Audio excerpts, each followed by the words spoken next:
Hi. Hi, everybody. I'm Dennis Prager, back in California, a police state, and people vote for it. How do people in California react? People in Los Angeles County, in whatever county San Francisco is in, how do they react to Florida and so many other states that have no mandates? People are not fired from being nurses or policemen or firefighters, or for that matter, anything else. Waiters. They're not fired. They don't lose their livelihoods because they didn't get a vaccine. It's the county of San Francisco that San Francisco is in? That's beautiful. Well, LA's an LA county, but the county is not the same here where I live. Los Angeles City when is the Los Angeles City ban on going into a restaurant taking effect? Any day now, right? I believe so. So you must understand something that I have understood from the very beginning. It has nothing to do with health. It is all about power. It's a combination of power and less intelligent people. I truly believe that. I believe that Barbara Ferrer, the county, whatever she is, health commissioner, is not a particularly bright human being, and she has no medical degree. It wouldn't matter if she did, but it's just worthy of note. She got one in public health. Public health commissioner. Isn't that what I said? I said commissioner of health. You're correcting commissioner of health with health commissioner?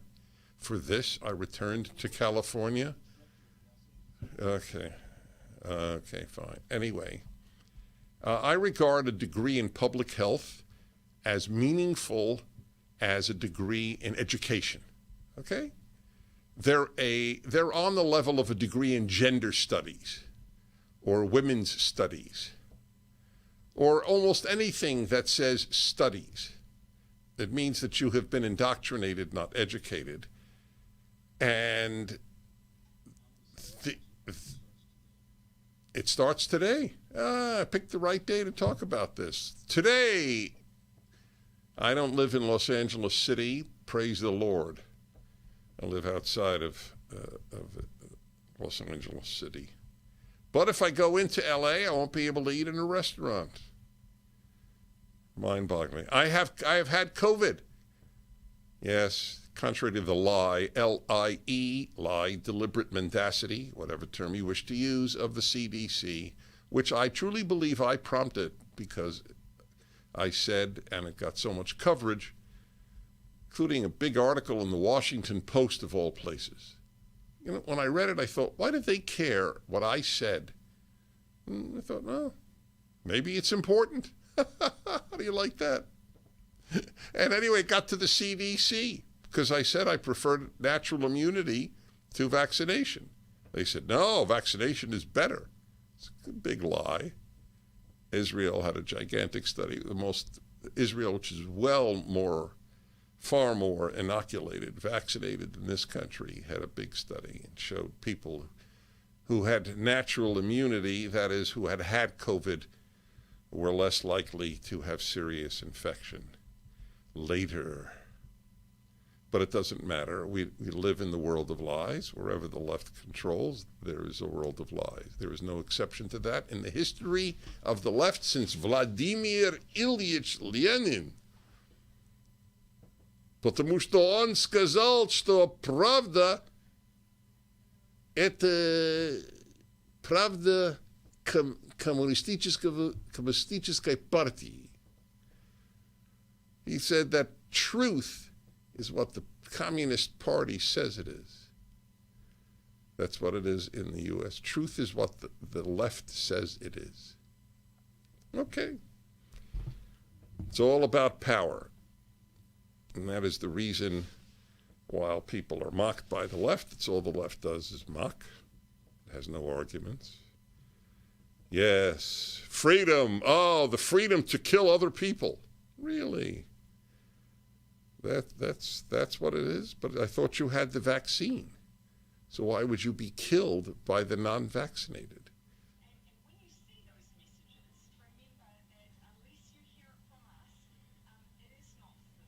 Okay, perfect. Yes, that's the Prime Minister of New Zealand. Unless you hear it from us, it is not the truth. Exactly what the Communist Party and every totalitarian party said. Unless you hear it from us, it is not the truth. It has been truly a sad revelation to me how many people in the West buy their government, believe in the government. Oh, what was that statement? Who made it? Oh, yes, McAuliffe. Do you have the McAuliffe statement on government? I think it was McAuliffe. Maybe it wasn't McAuliffe. Maybe it was one of the commentators. There are so many people I cite, it's hard to remember exactly who said what. But it was, of course, another one about we believe in government. We played it, Sean. I don't know if you could find it. I don't expect you to find it. If you do, I'm definitely... Was it McAuliffe saying, we believe in government? Oh, well, we might hit pay dirt. Don't get your hopes up, my dear listeners, but we might hit pay dirt. On a personal note, as you probably know, at least if you listen to my show regularly, I went to Houston to see the World Series. It was an incredible grandfather, son, grandson time together. And it was like a little dream having that day. I really do. I'm very grateful for these things. Oh, you're right. Jamie Harrison, head of the DNC. All right, wait a minute. Before you do it, I said I want to give you something.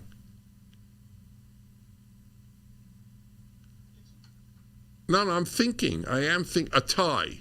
How would you like a tie? He's cracking up, ladies and gentlemen, because even if I gave him a tie, he would not know how to tie it. So, oh, you do? But you wouldn't wear it. Okay, well, you could wrap things with it. All right, do you have his comment? And calling the Republicans out for the lies that they have. We know that this is a party, the Republican Party is a party of fascism. We have seen them turn their backs on America with just the January 6th events alone. I'm ashamed of some of these members of Congress that I used to have so much confidence in, and even though I disagree with them on policy, but I thought that in the end of the day that they would stand up for America, because that's the oath that they took. But to see them with the yellow streaks down their back, just deny that is shameful. And so what we're going to do at the DNC, what you're going to see with a lot of Democrats is we're going to start calling that out and calling it out with some heat, putting a little hot sauce on it as we do it in South Carolina, because democracy is on the line and we have to be serious about this. I want my boys to be able to live in a better world than my grandparents lived in. But if we continue to go down this path and not call the Republicans out for the lies and the attempts to overthrow our democracy, then I can't be assured of that. And so we got to do all that we can to make sure we fight back, because, again, democracy is on the line. Well, Nicole, I think partly, in the DNA of Democrats is that we believe in government. We believe in good that's government it. Good. Policy. That's it. The DNA, got to keep that. That's a keeper. The DNA of the Democrats is we believe in government. The only honest thing the man said. For the head of the Democratic Party to say that the Republicans are fascists, and this goes unnoted, this man is a scummy human being. That's all it is. To call the Republican Party fascists? By the way, I believe that he believes it. See, when people say a lie enough, they do believe it. By the way, they keep saying that we tell lies, we Republicans. They never give the examples. Give us the examples. Generalizations without examples are worthless. Generalizations are great. I make them all the time. But 99% of the time, I give you an example.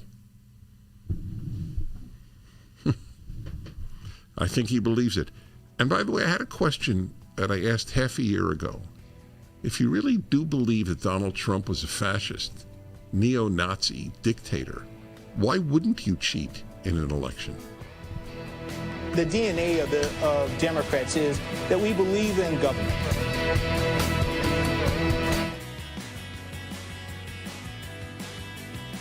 Streaming on Salem Now. The public would be outraged if they knew the truth. Why do you think our politicians are not on the sidewalk right now talking to you? Don't have no respect.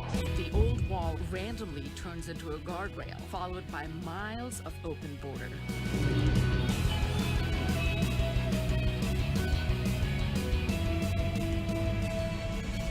Human trafficking brought. That journey is extremely dangerous. The 7-year-old girl died in the desert. From the country of India. A great pillar of the community was killed by a man who had been deported at least twice. This little urn contains the ashes of my son. His dreams cut short forever. We're so worried about other countries' problems, and we don't even focus on our own. Look for Salem Now in the App Store or go to salemnow.com. Streaming on Salem Now. There's about 57 Muslim states in the world. There's one Jewish state. The massive ingathering of Jews in the last 150 years back to the land is absolutely unprecedented. They say that there's no greater sign of redemption coming than the Jewish people returning to the hills of Judea. As a Christian, I've always supported Israel's claim to the Holy Land. To me, the Palestinians were just getting in the way of God's plan. 300,000 Palestinians are unemployed.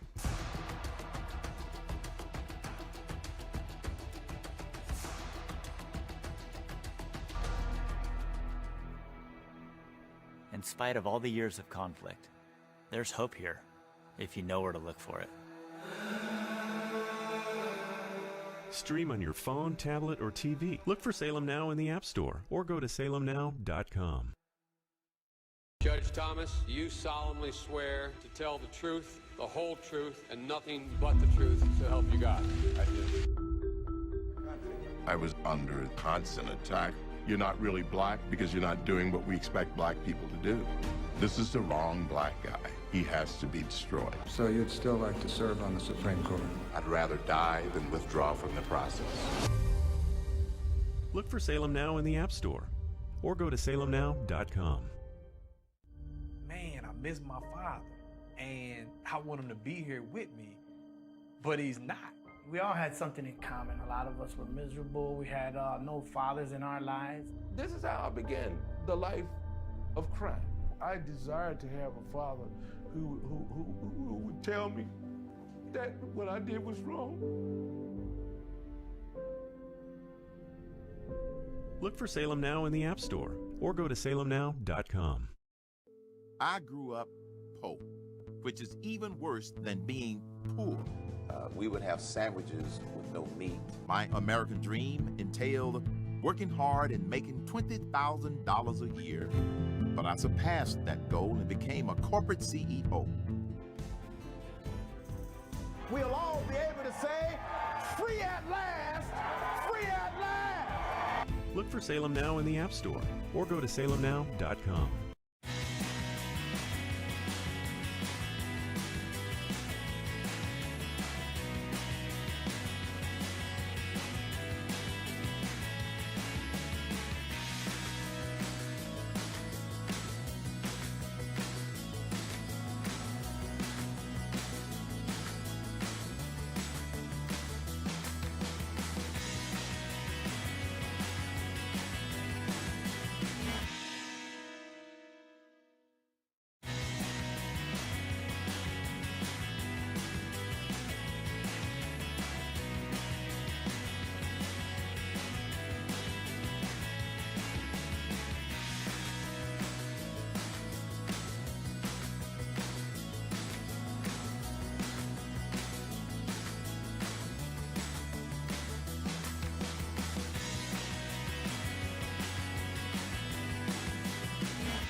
There is a fighting group called Job Creators Network They are the biggest fighters for small businesses. The effect on small businesses has no effect on big business. The effect on small businesses, where I live, for example, because of the despicable human beings, Garcetti, Barbara Ferrer, Newsom, these are despicable people. They are ruining society.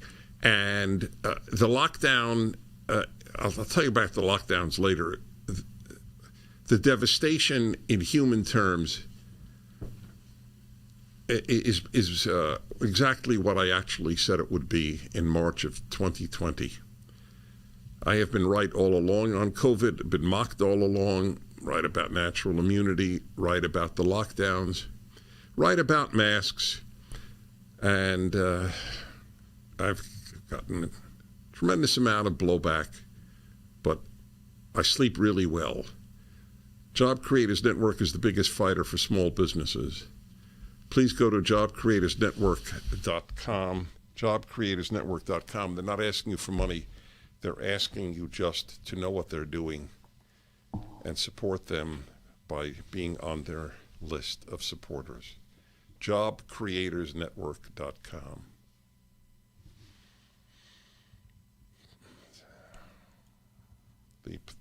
You know what the left never asks? It's their children, aside from venal. What price does a policy cost? And I don't only mean in terms of money. What price is paid? I'll give you a theory I have. You read about there are now thousands of cases, I believe, of fights on airplanes. Why do you think that is? This was not something that happened before. I believe that it is overwhelmingly due to masks, even if the fight is not about masks. There was this big fight, I don't know, was it Southwest? I don't remember which, just a day or two ago. One guy sitting in front of the other guy, and they got into a big fist fight. And they landed the plane, took one of the passengers off. These things were very rare prior to masks. Masks dehumanize people. Not one leftist acknowledges that. It is an astonishing thing. They live in the world of lies. That's what they do. At least admit masks dehumanize. What do you think of the veil on Muslim women? Do you think it dehumanizes them? Of course it does. Then why doesn't the mask dehumanize us? What is the difference between a veil and a mask? One is for Allah and the other is for Newsom or Fauci. That's the only difference. And by the way, to defend Islam for a moment, it is not required in the Quran. It's a later requirement. But it is a requirement in much of the Muslim world. Anyway, look, maybe it's okay. I'll never forget the head of the Union of Reform Judaism. There are three major branches of Judaism: Reform, Conservative, Orthodox. The head of the Reform movement years ago, speaking to the Islamic Society of North America, said, "I honor the veil." Gives you an idea of where the Reform movement has moved from its noble origins to a left-wing, non-thinking society. A Reform synagogue, one of the biggest in America. Here in California, they put a mask at the tip of the shofar, which they blew on the Jewish New Year, Rosh Hashanah. Shofar is the ram's horn. Imagine that. I don't know how people didn't laugh. It's pathetic. Leftists are scared, unhappy people. There's no exception, not including liberals. Liberals make the left possible, but they're not leftists. Which doesn't excuse them. I just want to make that distinction. There are happy liberals. There are no happy leftists. As I point out frequently, because Repetition is the mother of pedagogy. That's the issue. Okay. Power, my friends, power. We have power over you. You don't listen to the government, you will lose your livelihood. You will be ostracized from society. That's it. That's what it's about. So even if you have natural immunity, you must get vaccinated twice, and a booster too. And then another booster. One day it will come out how many people were hurt with the vaccine. And by the way, I believe a lot of people were helped by the vaccine. I can actually juggle two ideas at the same time, unlike the left. I have no doubt that there are people whose lives were saved by the vaccine. I have no doubt that there were people killed by the vaccine. I think that more people's lives were saved than killed by the vaccine. How do you like that? But I don't believe that the vast majority of people who got the vaccine needed it.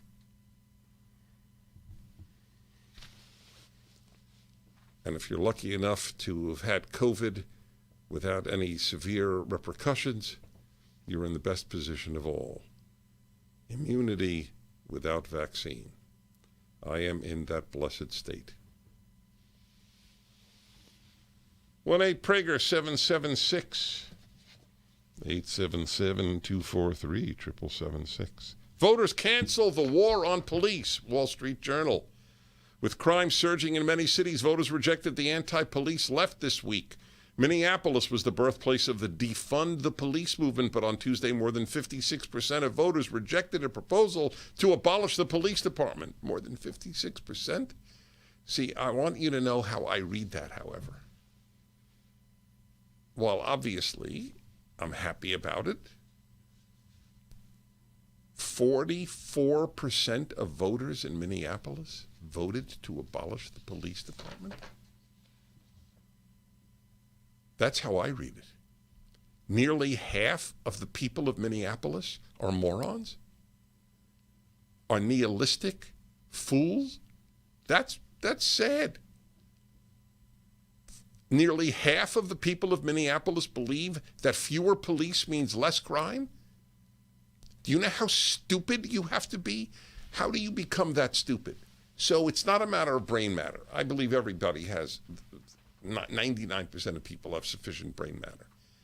How do you become that stupid that you would believe that fewer police means a safer city? It shows you how doctrine trumps reason. That's how. And leftism is a doctrine.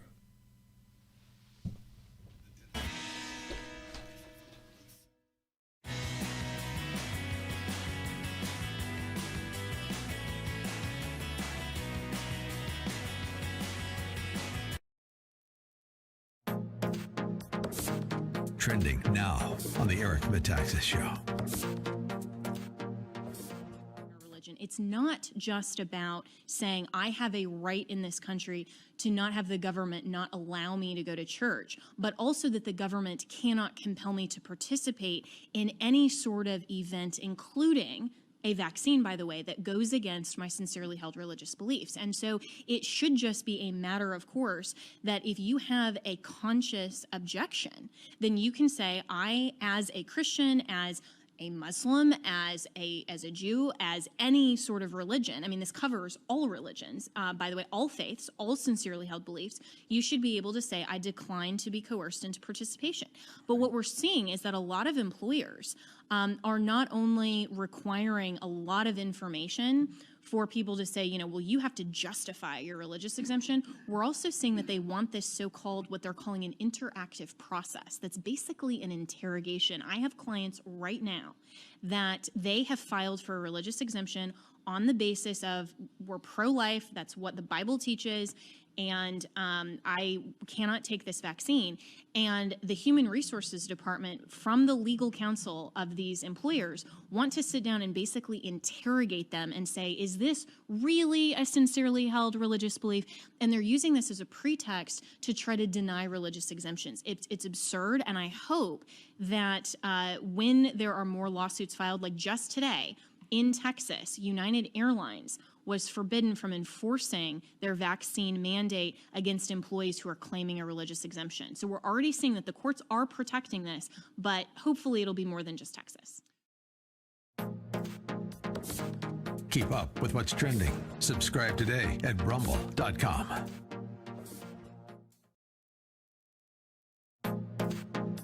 Trending now on The Hugh Hewitt Show. Secretary Chow, I'm glad you were available today because there are two headlines. One from the Wall Street Journal. Biggest U.S. retailers charter private cargo ships to sail around port delays. Then in the New York Times, it's not sustainable. What America's port crisis looks like up close. There aren't enough workers. There aren't enough ships. You've been the Secretary of Labor and the Secretary of Transportation. What do we do? It's a very dire situation. You know, when COVID initially hit our shores early in 2020, I was then Secretary of Transportation, and we quickly focused on keeping the transportation supply chains open so that essential medical supplies, groceries, and other essentials were available. And that effort actually required some pretty strong measures. Number one, we decided to ease some restrictions on truckers so that they can keep goods moving. We made sure that the national airspace kept airplanes flying because even though at one point planes were nearly empty of passengers, commercial airliners also routinely transport a lot of goods, especially medical supplies. You know, remember those early days of the initial lockdowns? We had hoarding of toilet paper, sandy wipes, shortage of masks. Stores were putting limits on how much customers can buy of one item. And more than 70% of domestic freight moves via trucks. But today's supply chain problems extend all the way, where worker shortages and COVID lockdowns have slowed the loading of cargo ships from where they started to U.S. ports, where, as you just mentioned, the other day there were over 60 freighters with tens of thousands of storage containers offshore waiting for an opportunity to unload. Keep up with what's trending. Subscribe on YouTube and at rumble.com.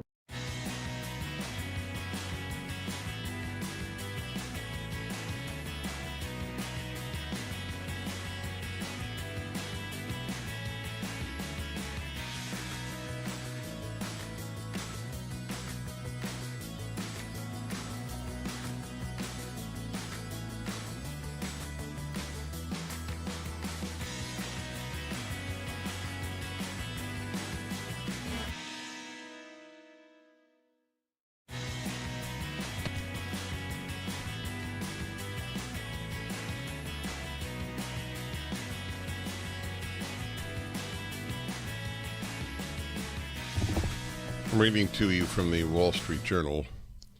Voters cancel the war on police. So 56% of voters in Minneapolis voted to reject a proposal to abolish the police department. It means 44% of people in Minneapolis did. So there's almost a 1 in 2 chance, 50-50 chance if you bump into someone in Minneapolis, you've bumped into an idiot. Tell me why that is not an appropriate term for somebody who votes to abolish the police department. They're not, you see, they're not an idiot in the sense that they lack brain matter. Their brain may be equal to mine or superior to mine. I have no issue with that possibility. It shows you, though, that brain matter is not what ultimately determines intelligence. Ability to think clearly and to resist brainwash. You really think fewer people will die? Will be murdered if there are fewer police? Then you are an idiot. You are a dangerous idiot. 44% of the people of Minneapolis are dangerous idiots. That's a bad thing. This is not a matter of I'm seeing the glass half empty. I'm seeing the glass for what it is. 44% of the people of Minneapolis voted to abolish the police department. They voted for death. Get it?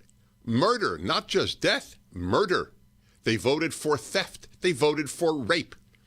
Everyone who voted, the 44% of the people of Minneapolis who voted to abolish the police department voted for increase in rape. That's a scary thing, friends. Very scary. It's not 10%. It's not 20%. 44%. How does that happen? How many of them went to college? I bet a lot.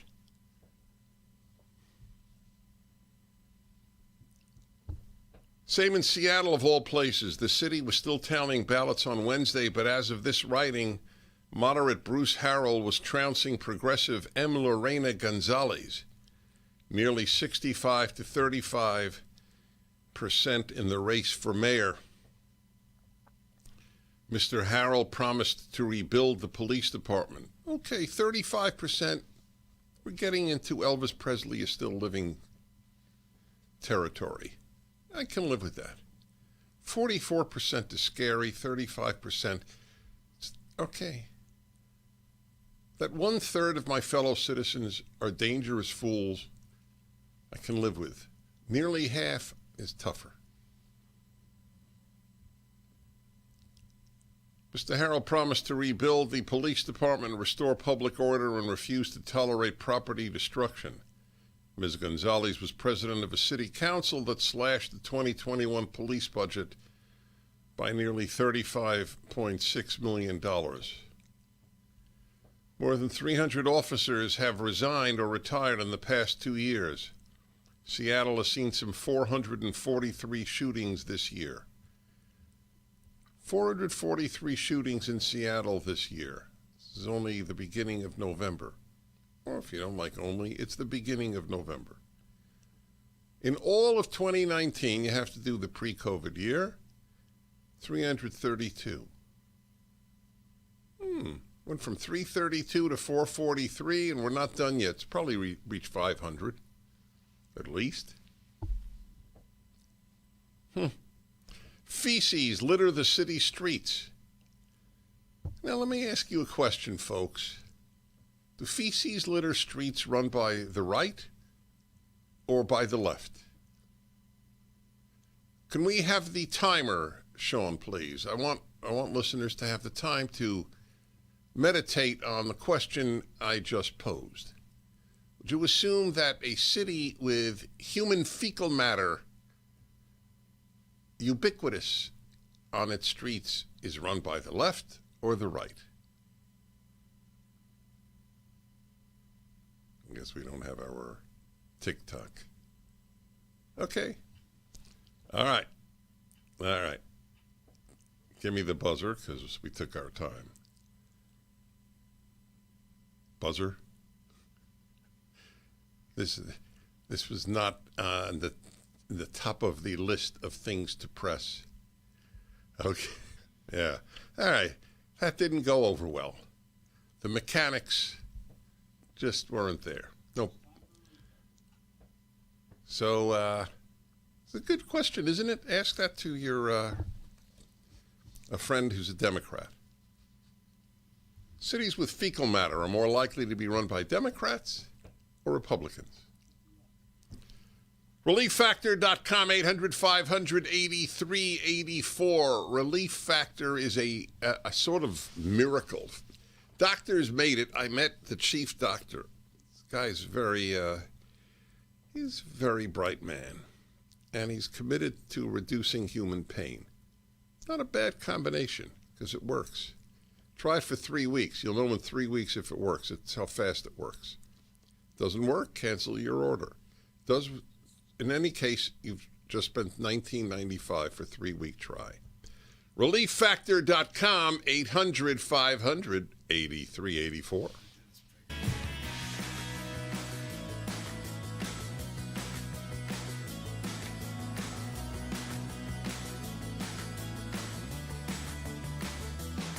Streaming on Salem Now. Tesla was a genius. His most amazing discoveries thought to be written in a lost journal. Now, in the right hands, it could revolutionize the 21st century. If you can stop an earthquake, doesn't that mean you could start one too? That's why that notebook should never fall into the wrong hands. Shall we stop this thing? Save the universe!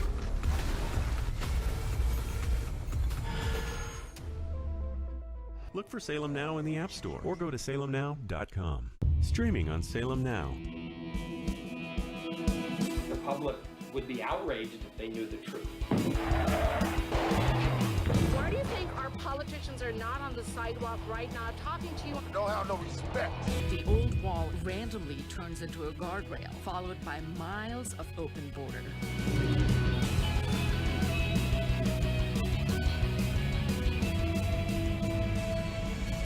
Human trafficking gone.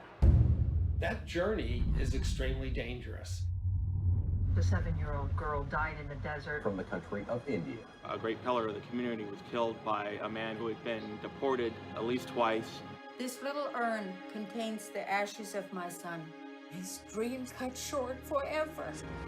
We're so worried about other countries' problems, and we don't even focus on our own. Look for Salem Now in the App Store or go to salemnow.com. Streaming on Salem Now. There's about 57 Muslim states in the world. There's one Jewish state. The massive ingathering of Jews in the last 150 years back to the land is absolutely unprecedented. They say that there's no greater sign of redemption coming than the Jewish people returning to the hills of Judea. As a Christian, I've always supported Israel's claim to the Holy Land. To me, the Palestinians were just getting in the way of God's plan. 300,000 Palestinians are unemployed.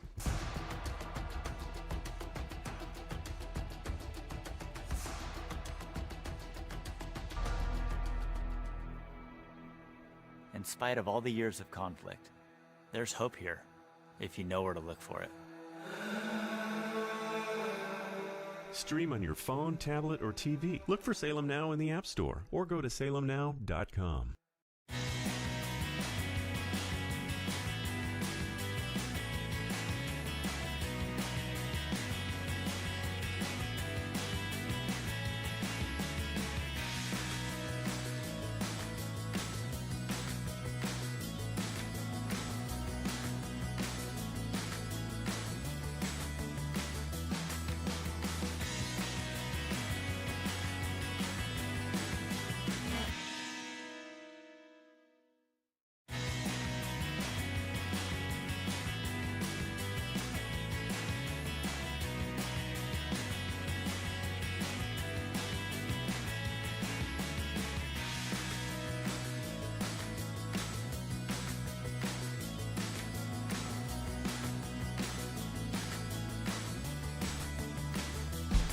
All right, everybody. Dennis Prager here. Ryan in Minneapolis. Hello.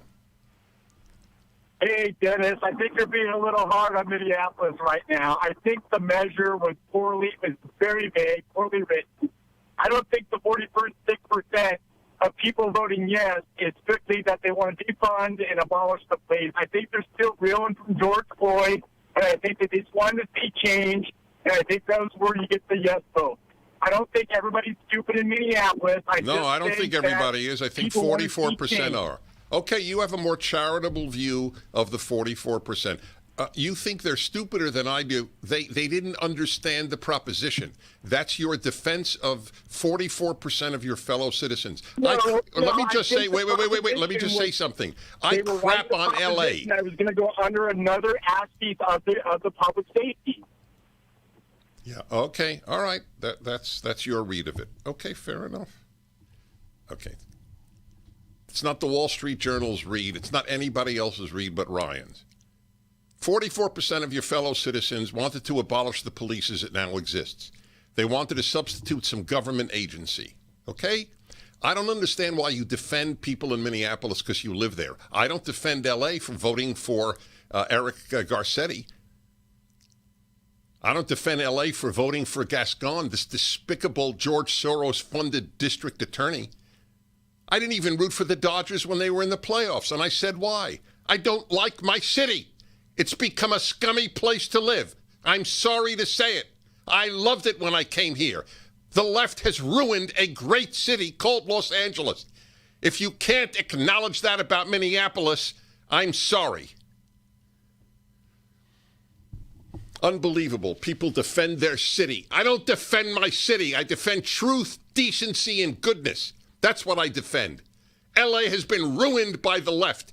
San Francisco has been ruined by the left. Philadelphia has been ruined by the left. Everything in Philadelphia has been ruined by the left.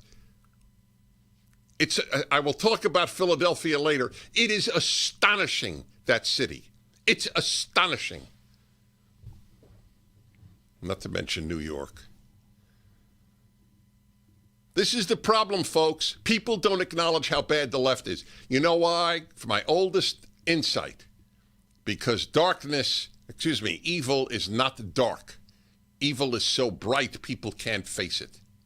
That's what it is. Oh, they didn't read the proposition. 44% of your fellow citizens are stupid and have voted for evil and death and rape. That's the fact in Minneapolis. And it would happen here, too. They voted for more death by voting for Gascon. I don't have any loyalty to Los Angeles. I have loyalty to values. I don't understand why anybody who calls himself a conservative, and I'm not saying Ryan does. I have no idea what my last caller's politics are.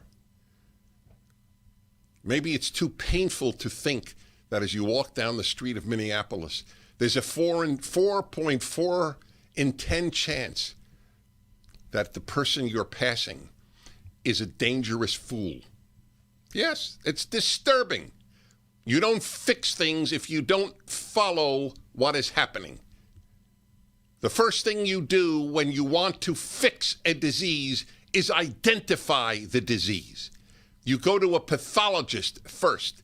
Then you go to a doctor who can fix it, hopefully. You live in a pathological city, and so do I. Every city is pathological. This is from the biblical time to the present. Big cities are bad places. They got great culture, great finance, great restaurants, and despicable values. That's the nature of big cities. People are meaner in big cities than outside of big cities. People are stupider in big cities than outside of big cities. Okay? And Minneapolis is a big city, certainly for Minnesota. Well, you got me going, Ryan. I salute you. Oh, man. Yeah. Well, I point out that 44% of Minneapolis citizens voted to abolish the police department, but it was a poorly worded proposition. Okay, I get it. Jim in Minneapolis, hello.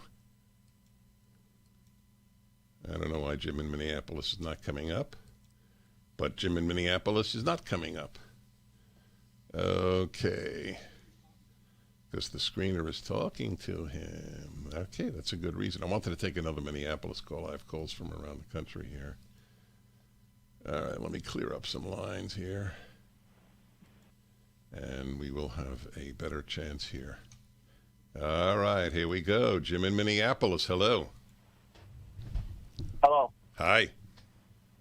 Hi, can you hear me, Dennis? I do. Dennis, I live in Minneapolis. I've lived in L.A.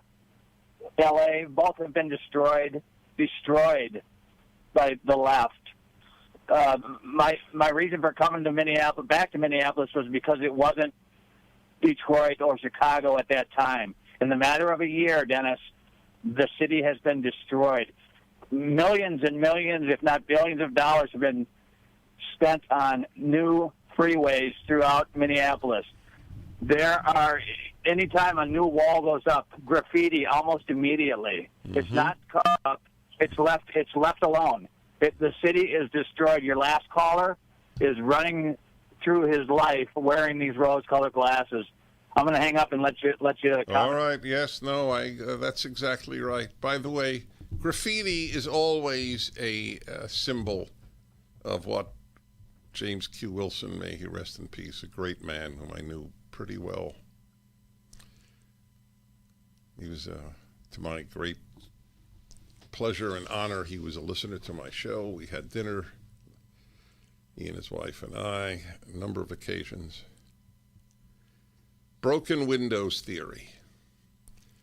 If you allow broken windows to go unrepaired and unprosecuted, it will ultimately lead to great theft, rape, murder, you name it. Graffiti, massive amounts of graffiti are a very bad sign of a place. Urban art, the left calls it, right? Urban art. Back in a moment.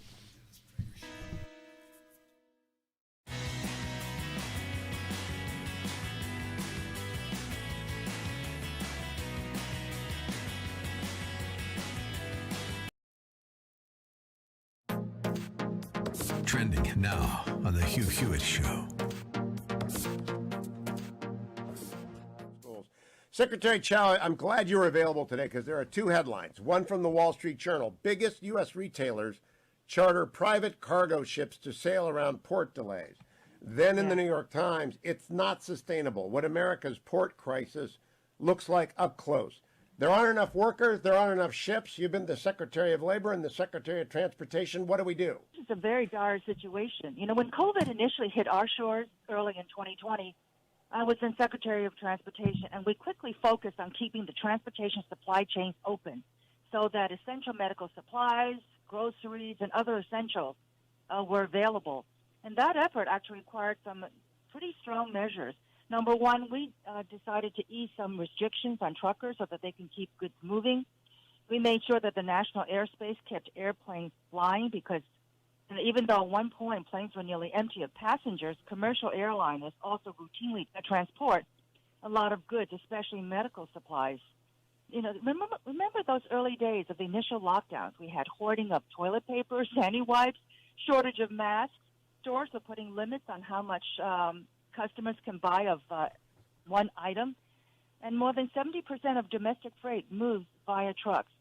But today's supply chain problems extend all the way, where worker shortages and COVID lockdowns have slowed the loading of cargo ships from where they started to U.S. ports, where, as you've just mentioned, the other day there were over 60 freighters with tens of thousands of storage containers offshore waiting for an opportunity to unload. Keep up with what's trending. Subscribe on YouTube and at rumble.com. Trending now on The Charlie Kirk Show.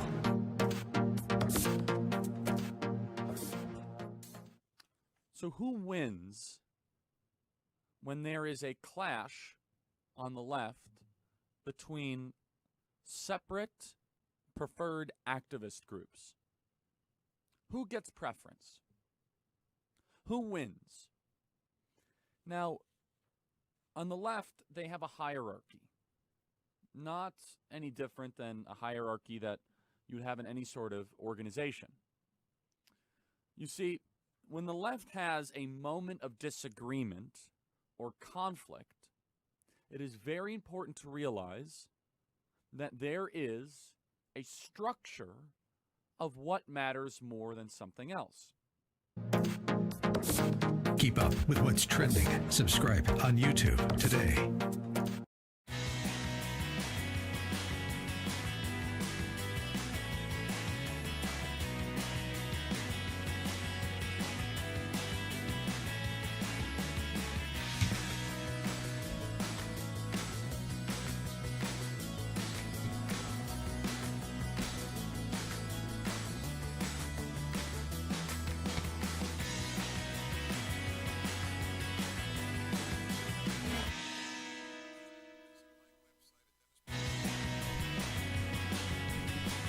Hi, everyone.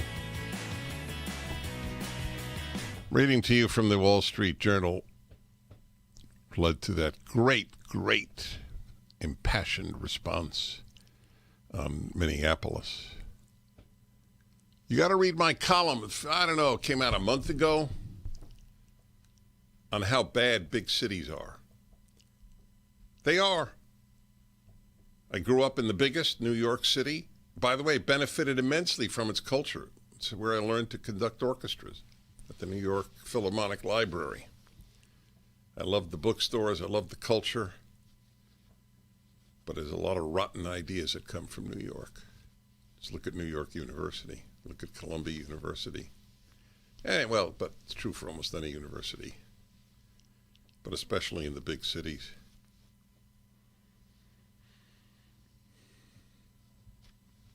People are more real outside of big cities. They're nice people in big cities. There are awful people outside of big cities. But look at how they vote. Look at Los Angeles. A district attorney who won't prosecute people who steal $950 a day. A day. It's a pretty good way to make a living. Because you're told if you go into a store, nobody in the store will try to stop you. It's part of the be safe syndrome in America. This was not true 50 years ago. You took something in a store, you shoplifted, and somebody saw you. They grabbed you. Not today. No, because you might get hurt. You might get hurt. That's the new motto of the United States. You might get hurt. Or, hey, play better safe than sorry, Sean, in the national anthem, which is something I said a long time ago, right? Our motto has become better safe than sorry. Do we have that? Better safe than sorry?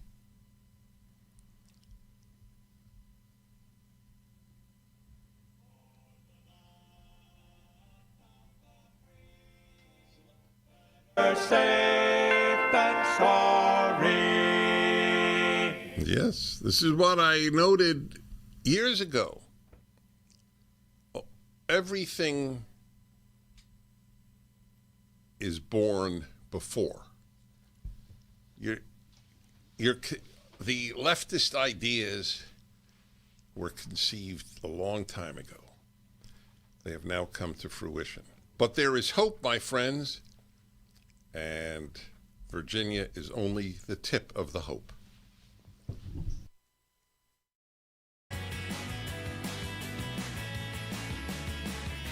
Streaming on Salem Now. Tesla was a genius. His most amazing discoveries thought to be written in a lost journal. Now, in the right hands, it could revolutionize the 21st century. You can stop an earthquake. Doesn't that mean you could start one too?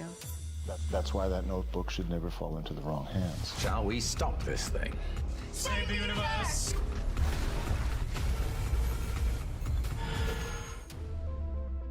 Look for Salem Now in the App Store or go to salemnow.com. Streaming on Salem Now. The public would be outraged if they knew the truth. Why do you think our politicians are not on the sidewalk right now talking to you? No how, no respect. The old wall randomly turns into a guardrail, followed by miles of open border.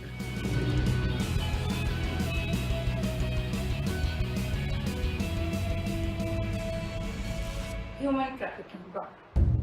That journey is extremely dangerous. The 7-year-old girl died in the desert. From the country of India. A great pillar of the community was killed by a man who had been deported at least twice. This little urn contains the ashes of my son. His dreams cut short forever.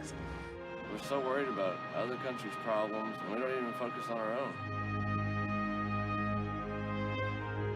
Look for Salem Now in the App Store or go to salemnow.com. Streaming on Salem Now. There's about 57 Muslim states in the world. There's one Jewish state. The massive ingathering of Jews in the last 150 years back to the land is absolutely unprecedented. They say that there's no greater sign of redemption coming than the Jewish people returning to the hills of Judea. As a Christian, I've always supported Israel's claim to the Holy Land. To me, the Palestinians were just getting in the way of God's plan.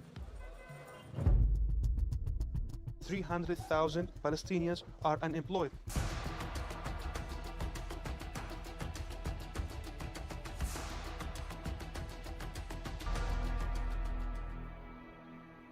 In spite of all the years of conflict, there's hope here, if you know where to look for it. Stream on your phone, tablet, or TV. Look for Salem Now in the App Store or go to salemnow.com. Judge Thomas, do you solemnly swear to tell the truth, the whole truth, and nothing but the truth, so help you God? I do. I was under constant attack you're not really black because you're not doing what we expect black people to do. This is the wrong black guy. He has to be destroyed. So you'd still like to serve on the Supreme Court? I'd rather die than withdraw from the process. Look for Salem Now in the App Store or go to salemnow.com. Man, I miss my father, and I want him to be here with me, but he's not. We all had something in common. A lot of us were miserable. We had no fathers in our lives. This is how I began the life of crime. I desired to have a father who would tell me that what I did was wrong. Look for Salem Now in the App Store or go to salemnow.com. I grew up poor, which is even worse than being poor. We would have sandwiches with no meat. My American dream entailed working hard and making $20,000 a year. But I surpassed that goal and became a corporate CEO. We'll all be able to say, free at last, free at last. Look for Salem Now in the App Store or go to salemnow.com. Streaming on Salem Now. We understand that a plane has crashed into... The people who knocked these buildings down will hear all of us soon. Biggest and most costly manhunt in U.S. history. United States killed Osama bin Laden. There are reports surfacing that Al-Qaeda has placed a $50,000 US bounty on the heads of any U.S. Navy SEALs. Nobody's going to survive that. There's nobody in that. This is the single largest loss of life in Afghanistan in a single incident. Most of them are U.S. Navy SEALs. We discovered bullets in the bodies of the Navy SEALs. The military threw them away. More likely than not, that supports a shootout on board. Anybody out there, we have a fallen angel. Stream on your phone, tablet, or TV. Look for Salem Now in the App Store or go to salemnow.com. This is a story of how 1 million children were placed with local foster families.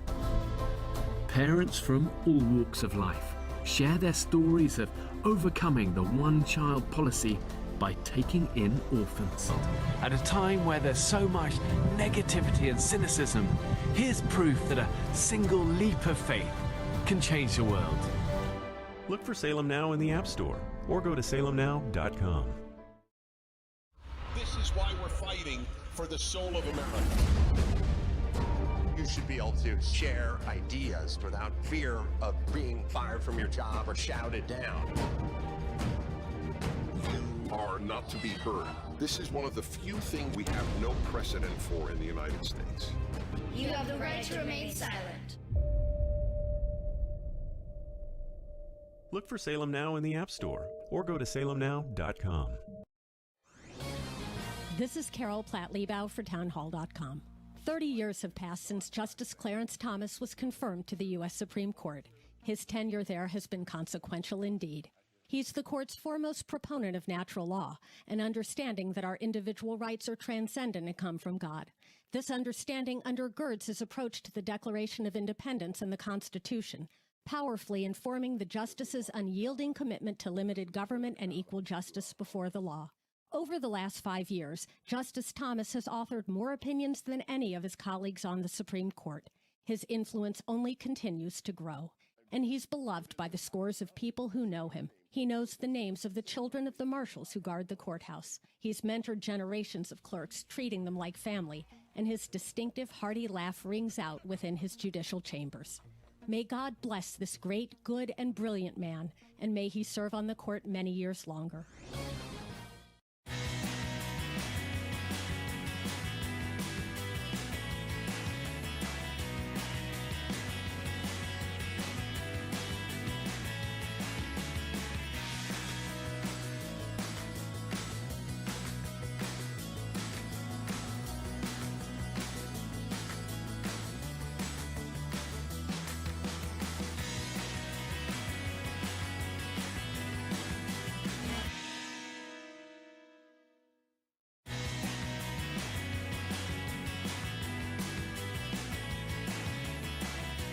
Hey everybody, I'm Dennis Prager.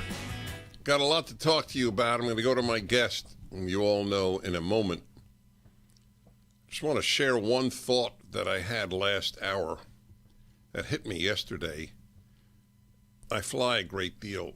I was in Houston just yesterday as an example. Anyway, you see how many fights there are on airplanes now, not just with flight attendants, but even just among passengers, like this big one that happened this week.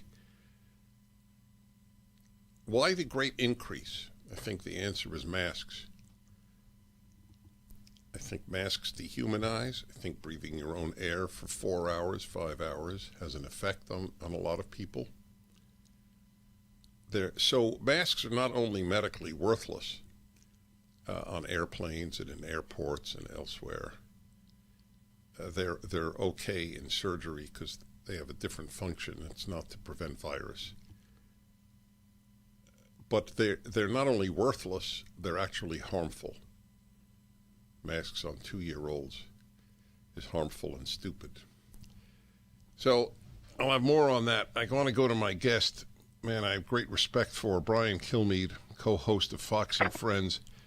So I want to say something, Brian, which hit me reading your book. He has a book out, which is one of the top 10 best-selling books in the United States on Amazon, which is a very, very rare thing to achieve.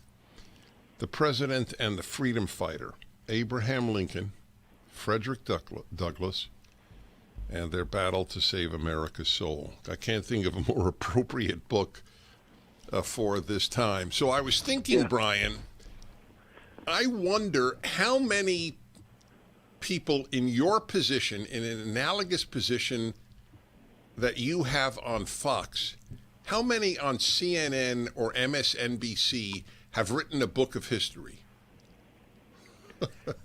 I don't know. I mean, Scarborough, I guess, had a World War II book out. I think he had one out. But, I mean, the one thing is about this network, they love when you get depth into history, like stuff that gives more depth to the news. Because, sadly, most of the stuff in history, and Dennis, thanks so much for having me on. It's an honor. Thank you. But and being on Prager U was thrilling. I remember what you've done with that is unbelievable. But what I find is that this studying history, I always worry. I said, I'm on a news channel. You know, the main thing is you want to write a book that people know about. And I'm on this great channel, and if I'm able to tell people, if they don't want to bet it, they don't have to. But I just need somewhere to tell people about it.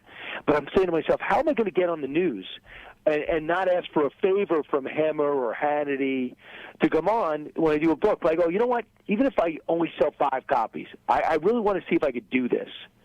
And then I had no idea, and I've left that to a degree, but sad that it is, that so much in history is in the news. I mean, who thought that I'd have to justify Lincoln on an elementary school, or that Frederick Douglass's statue would be taken out of Rochester, New York, because you don't like the state of race relations in America? I could not believe they were dealing with Jefferson leaving City Hall in New York City. I mean, maybe it would be Alexander Hamilton with a screw gun. That I could understand. They had a rivalry. But for people to judge Jefferson in our times and not live up to de Blasio's higher success quotient is unbelievable to me. So I do feel much less. I feel like I'm in writing history. I'm actually ingrained in the news. Beautiful. You know what? You made me think of a new aphorism. Those who vote for de Blasio will remove Jefferson. Yes. Isn't that perfect? Absolutely. You can't admire them both. It's not possible. Well, what about do you find it inexcusable that Joe Biden was on CNN, was asked about Jefferson being moved out of City Hall, and had no answer? I mean, if you're the President of the United States and you can't look up to Thomas Jefferson, you could like other people more or disagree. He had slaves, absolutely, what went on there and with his generations. I get it. But to understand that we wouldn't be the country we are without him and not be able to say that, and he's a lawyer who, you have to know the Constitution to know his contributions to the Declaration of Independence. He basically is the author, along with a lot of contributors, and what he meant to the country. I can't believe the President of the United States couldn't answer that question. So it's scary because people think it's not politically advantageous to take the side of a founding father. Mind-blowing. I got to get that. Sean, would you please dig up that thing? When was that? It was on CNN? Yeah, in fact, if you find my Twitter feed, I put both up because okay, we terrific. went back and found Biden in the 90s defending Jefferson. Of course. And now here we God. are 2 weeks ago not being able Right. to come to his defense. My view is that Biden did not have a view on Jefferson in the 90s and has no view today.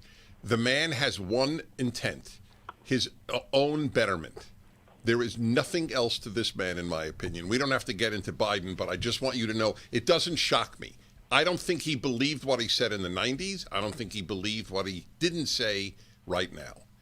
He stands for nothing except for how can I gain more power and enrich my family. You write this book on Lincoln and Douglas. It is so necessary. There are no more heroes, and these two are heroes. Is that one of the reasons you wrote it? A couple of things. I can't.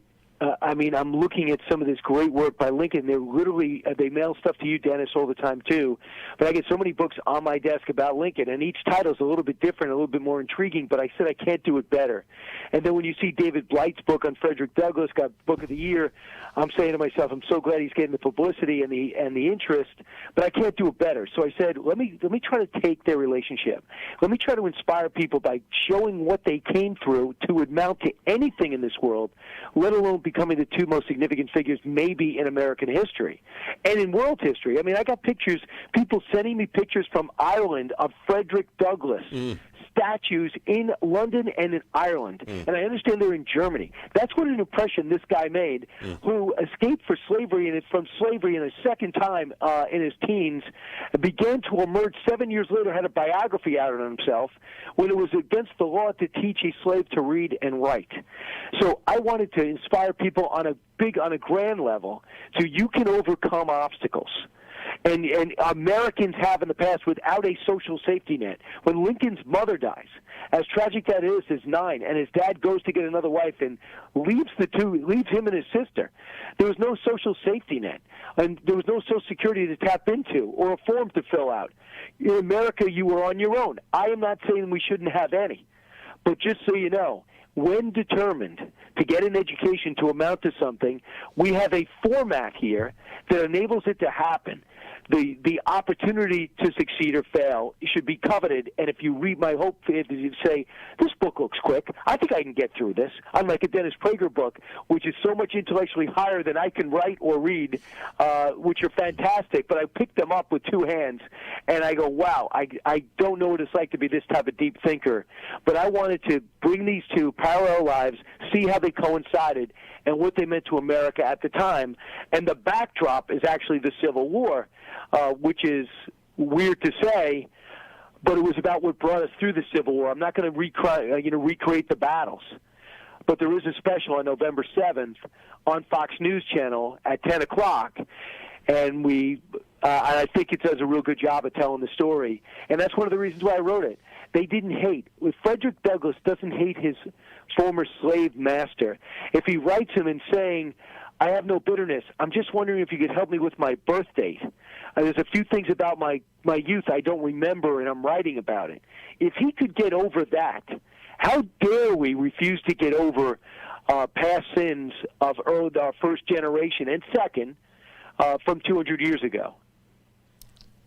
God, well said. I love your passion. Brian Kilmeade has written a beautiful book. And by the way, I just want you to know when you, with genuine humility, speak about, well, somebody wrote a great book on Lincoln and I can't match that, or Frederick Douglass, or intellectual depth, etc. You've done something that is at least as important as any of those histories. You've written it so that everybody will read it.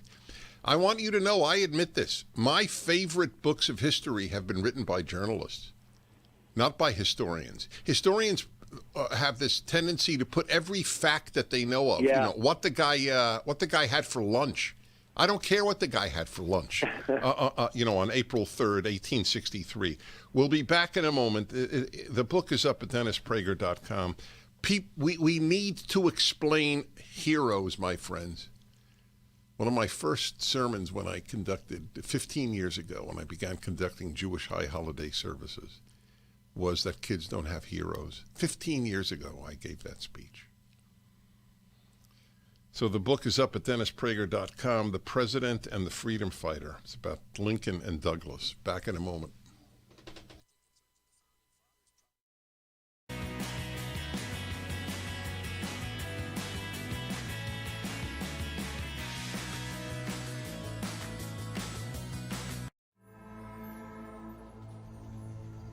You called your son. You personally promised him you would be here. Lucas, I don't know how to help you. Your daddy loves you. You gotta know it, pal. Prayer is a powerful thing, Ethan. It really does work, if you believe. Look for Salem Now in the App Store or go to salemnow.com. This is why we're fighting for the soul of America. You should be able to share ideas without fear of being fired from your job or shouted down. You are not to be heard. This is one of the few things we have no precedent for in the United States. You have the right to remain silent. Look for Salem Now in the App Store or go to salemnow.com. Trending now on America First with Sebastian Gorka. How buoyed are you that Americans are finally waking up, JD? Look, I'm very excited about what I'm seeing. Certainly in Virginia, but also in Ohio. It feels like there's a real grassroots movement brewing on the conservative movement right now. And it's, just like in times past, it's not just the politicos, it's not just the establishment folks. Sometimes not even people who are that political, but they're just very fired up about what their kids are teaching. Their kids are coming home crying, upset because they're being told that they're a bad person depending on the color of their skin, and they're just fed up about it. And I think it may very well take down Terry McAuliffe, but I certainly think it is the beginning of a movement all across this country that's going to take down a lot of Democrats all over the nation.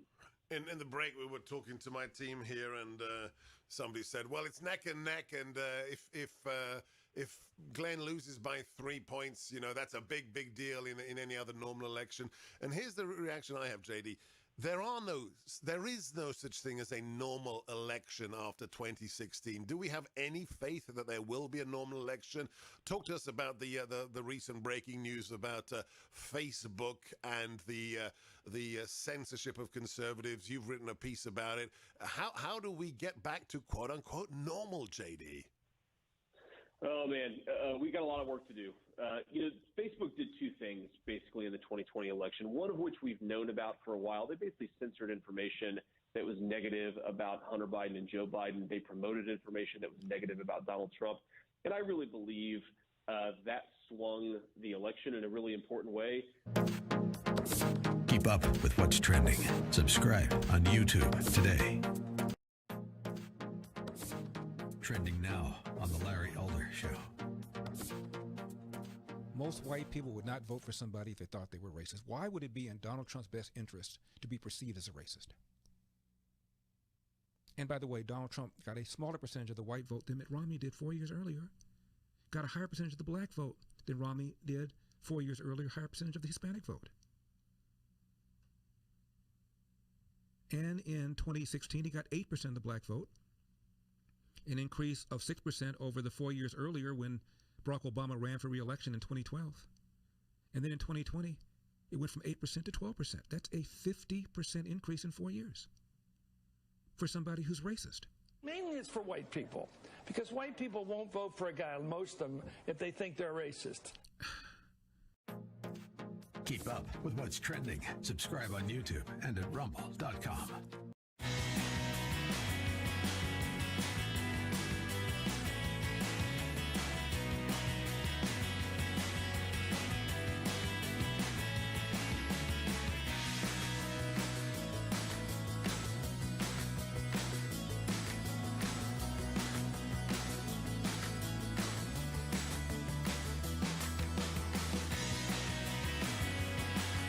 about Sierra Pacific Mortgage. By the way, they are fantastic. If you have any issue with, not an issue, if you simply want to have a refi, finance a new house, whatever it might be, AndrewandTodd.com at Sierra Pacific have been with me from the very first day of lockdown. I deeply respected the fact that they would be at work when almost nobody else was. And everybody who has dealt with them has reinforced my belief that these are both competent and wonderful human beings. AndrewandTodd.com, 888-888-1172. No obligation, but give them a call. You'll get a quick mortgage checkup. AndrewandTodd.com, 888-888-1172.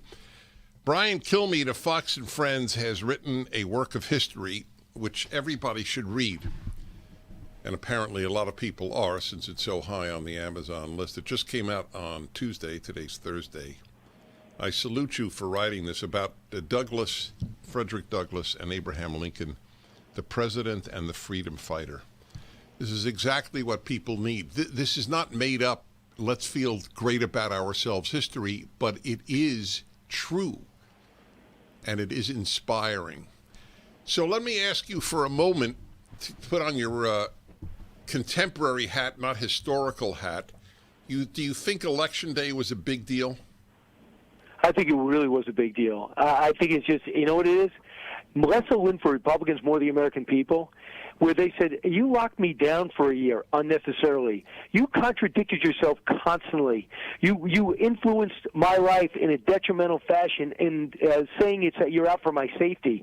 I'm an adult. I don't need to be told when I can go outdoors, walk on the beach, or go to the supermarket, and certainly wear a mask. And my 7-year-old wearing a mask is not going to fly. Making me get inoculated before on campus, it's a private school, maybe you can make your own rules. But when you're doing it in public schools and telling an 11th grader they can't go to school without it, or they got to do virtual school for a year, I think people sat there and said, okay, I'm going to get my time. You are in control now, but I'm going to go to the ballot box soon. First in November 2nd in 2021, and I'm really going to hit you across the face in 2022. And if you just look around the country, forget about your political leanings. I'd rather take my chances in Florida or Texas than I would in New York or New Jersey, and Virginia, by the way. With a guy who is totally ethically flawed, we all know. So I looked around, and I think the average person just does not talk politics anymore. That doesn't do what you and I do for a living, Dennis. And I think people say, yeah, I know what I'm going to do. Oh, wait a second. You're messing with the curriculum for my kids? Really? You're messing with the curriculum of my kids. And now if I stand up, I'm a racist? If I put my hand up and speak up at school at the Board of Education, or I don't want to talk about slavery? We all talked about slavery. I went to school in the 70s. I knew about it from day one. Roots was the #1 series in the history of this country. Watch an episode of that. That's a great point. That is a great point. I forgot about that. When did Roots come out? When was it shown on TV? Probably 1976. Fascinating. What a great point. It was by far the most watched documentary or docudrama. Yeah. And I do remember like it was yesterday, because I always watch the news, even though it was probably in junior high school or grammar school. I remember watching LeVar Burton being interviewed and John Amos being interviewed, and he says, where I go, I have white people walking up to me apologizing. I had no idea how bad it was. Okay. And they felt like shy about it. And I said, interesting. Because no one ran from black and white water fountains is horrific. Get to the back of the bus because the color of your skin is horrific. Martin Luther King standing up and having to fight for the fundamental freedoms that we all had is terrible. But don't put that on me in 2021, because I don't see black or white. I see great people and I see problematic people. And now all of a sudden you're making me see color. I feel as though someone is pulling the strings on this, and it's not us. And that's what gets to me. By the way, forgive me for noting this, but the PragerU video that is up this week is actually my video, and it is a defense of colorblind. And the fact that we felt that it was necessary to put up a video defending being colorblind gives you an idea of what a sick time we're living in. That is the ideal. That's exactly what we should be, colorblind. You know what's interesting, too, and why you should stand up for a CRT. Not only don't you want your second grade learning, you think to yourself, that's second grade, what's the big deal? But I would just say this. Frederick Douglass cites in his book that he from his best friends when he was little white kids, and they knew he was, enslaved. They knew there were difference, but they didn't see any difference. And when he even worked on the docks, the way they talked to each other when he was in his teens, he said it's probably going to take another generation for us to not see color. Why is it that he's convinced that kids do not notice color? And that's Frederick Douglass, born a slave who didn't have, never knew his parents or his birthday or had pants until he was 8 years old. And so that's why you should stand up and say, it's not okay for my second grader. Beautiful. Listen, I really salute you. We're kindred spirits, and the book is so needed, my friends, that's why I wanted to feature it on this show, and we have. The President and the Freedom Fighter, Abraham Lincoln, Frederick Douglass, and their battle to save America's soul. Somebody who is battling to save America's soul is Brian Kilmeade. Brian, thank you and be well. It's been an honor, Dennis. Go get him. Okay, I will. I'm going to play for you now the Joe Biden on CNN on removing the Thomas Jefferson statue from City Hall in New York City. New York City is removing a statue of Thomas Jefferson from its legislative chamber because of Jefferson's history as a slaveholder. Do you support that decision? Well, I think that's up to the locality to decide what they want to do on that. Okay, there you go. There you go. President of the United States can't say it's wrong. Keep talking like that, and gradually a serious percentage of this country will not vote Democrat. A serious percentage will still vote Democrat. So let me tell you a theory that I have. Since I wear King Solomon's ring. You may have heard this. It's a fable. It's a great fable. King Solomon asked his wise advisors to make him a magic ring, as it were, that would lift him up when he was down and bring him back to earth if he was too high. And so they did. They made him a ring with 3 Hebrew words, Gam Zu Ya'avor. This too shall pass. That's good. It's good to know. Good things pass, bad things pass, generally speaking. So don't get too high and don't get too low. I've tried to wear that ring all of my life. I don't get too high and I don't get too low. So in this balanced view, and I'm thrilled, I just want to make that clear, I'm thrilled with the results in Virginia and elsewhere on Tuesday. But I have a very important addendum here that I will offer you when we come back. I've seen it too often. The left ruins life, then people go to the conservatives, the Republicans, to bail them out. And then when they're bailed out, they re-elect the Democrats to ruin everything again.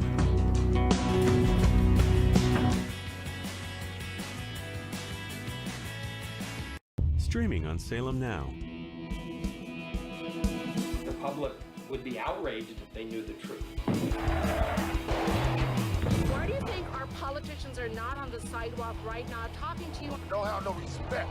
The old wall randomly turns into a guardrail, followed by miles of open border.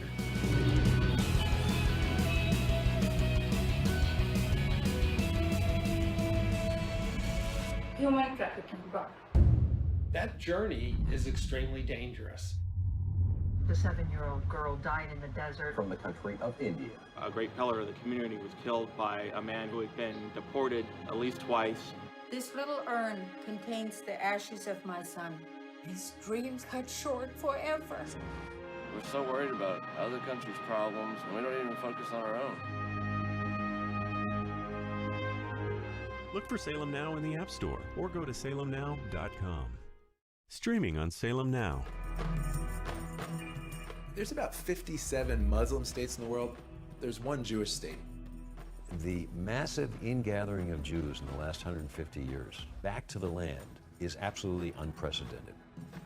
They say that there's no greater sign of redemption coming than the Jewish people returning to the hills of Judea. As a Christian, I've always supported Israel's claim to the Holy Land. To me, the Palestinians were just getting in the way of God's plan. 300,000 Palestinians are unemployed.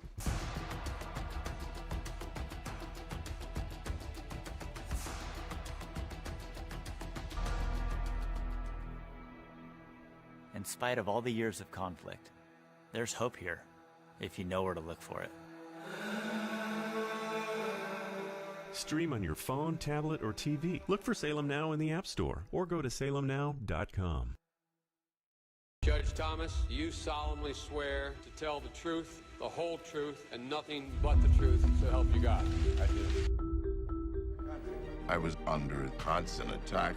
You're not really black because you're not doing what we expect black people to do. This is the wrong black guy. He has to be destroyed. So you'd still like to serve on the Supreme Court? I'd rather die than withdraw from the process. Look for Salem Now in the App Store or go to salemnow.com.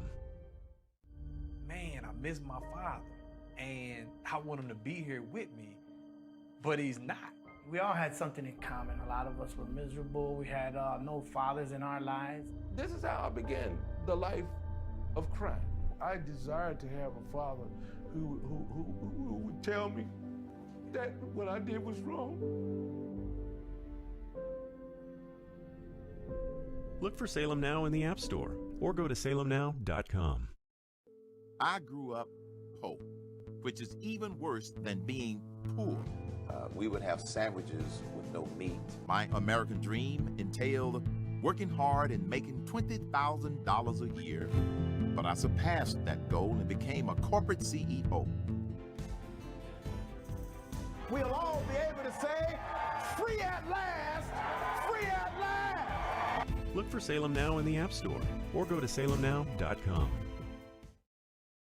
This is why we're fighting for the soul of America. You should be able to share ideas without fear of being fired from your job or shouted down. You are not to be heard. This is one of the few things we have no precedent for in the United States. You have the right to remain silent. Look for Salem Now in the App Store or go to salemnow.com.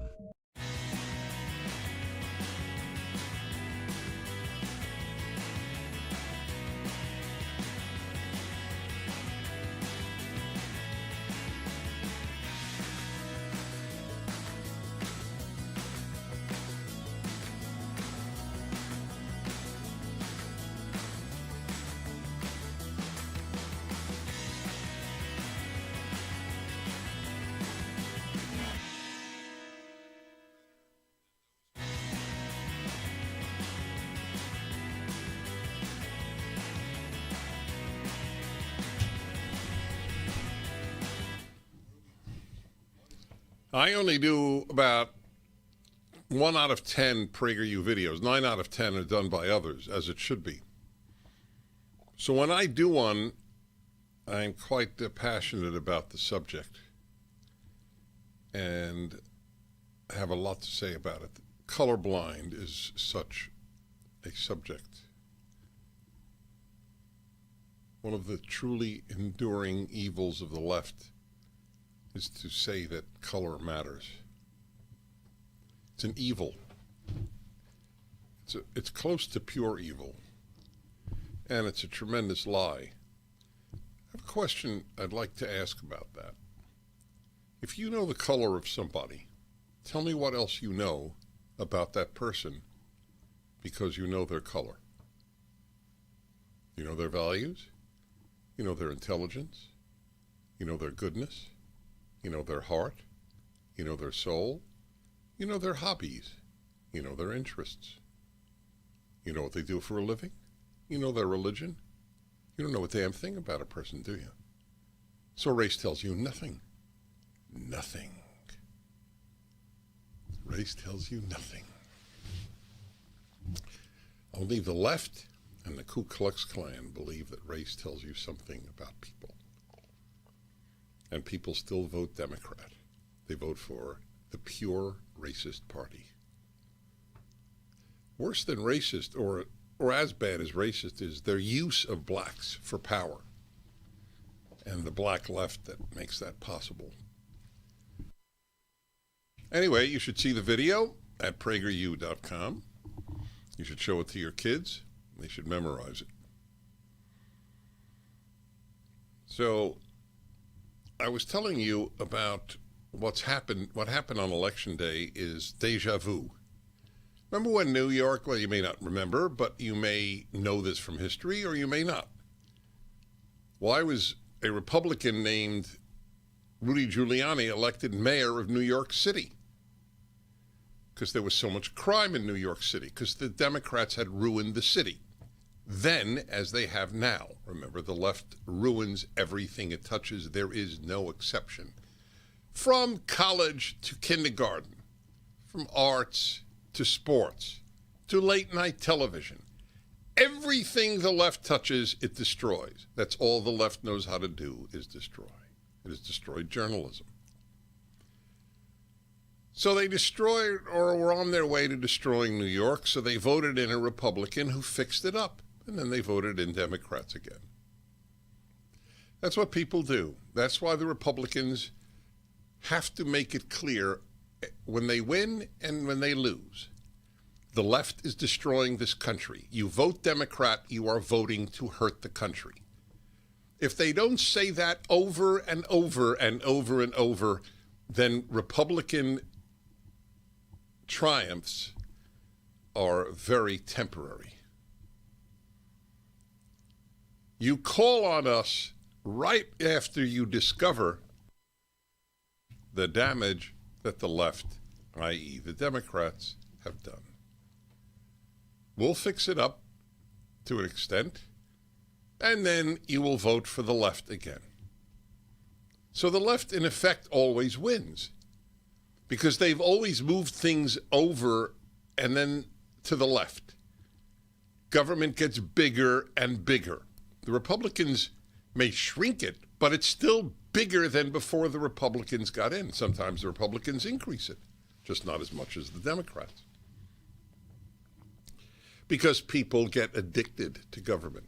Would you play again, please? This is really critical. The DNA of the Democratic Party, just stated by the head of the Democratic National Committee on MSNBC.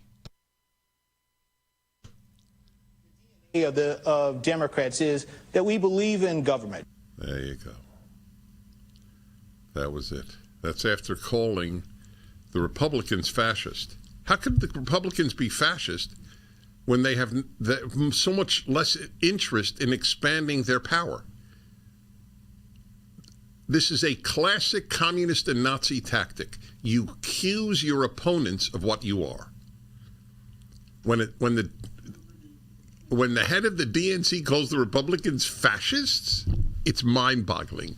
The collusion of the media, big business, and the left with the Democratic Party, that's as close to fascism as this country has ever gotten, as it happens.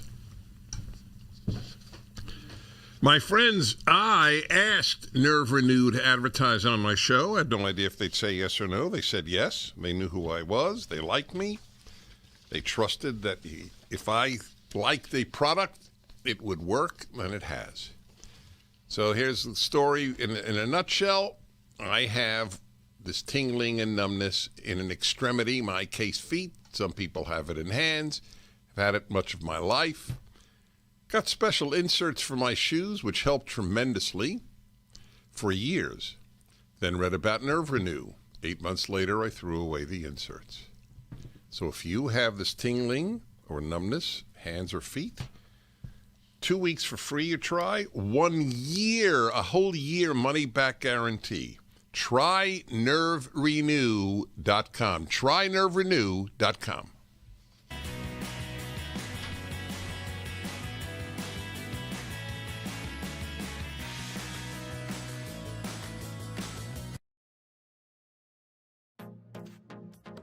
Trending now on the Mike Gallagher Show.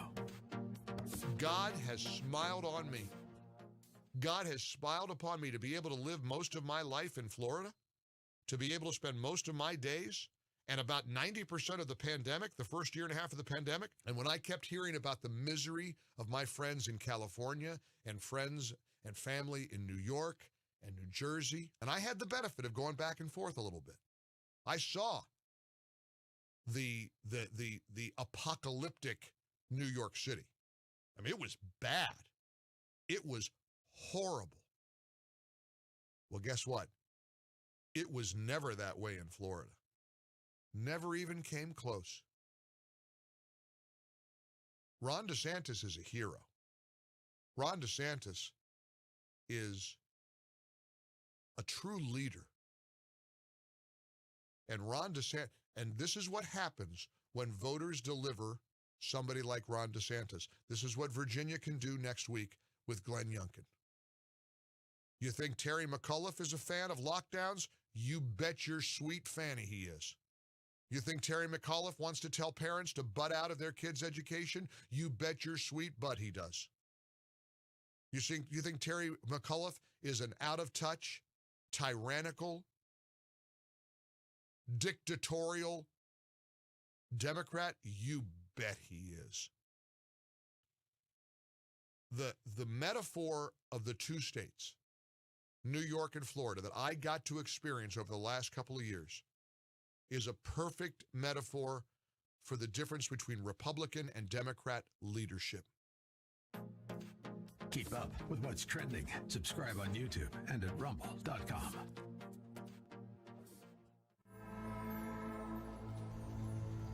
You called your son, and you personally promised him you would be here. Lucas, I don't know how to help you. Your daddy loves you, you gotta know it, pal. Do you feel the love? Prayer is a powerful thing, Ethan. It really does work, if you believe. Look for Salem Now in the App Store or go to salemnow.com. This is why we're fighting for the soul of America. You should be able to share ideas without fear of being fired from your job or shouted down. You are not to be heard. This is one of the few things we have no precedent for in the United States. You have the right to remain silent. Look for Salem Now in the App Store or go to salemnow.com.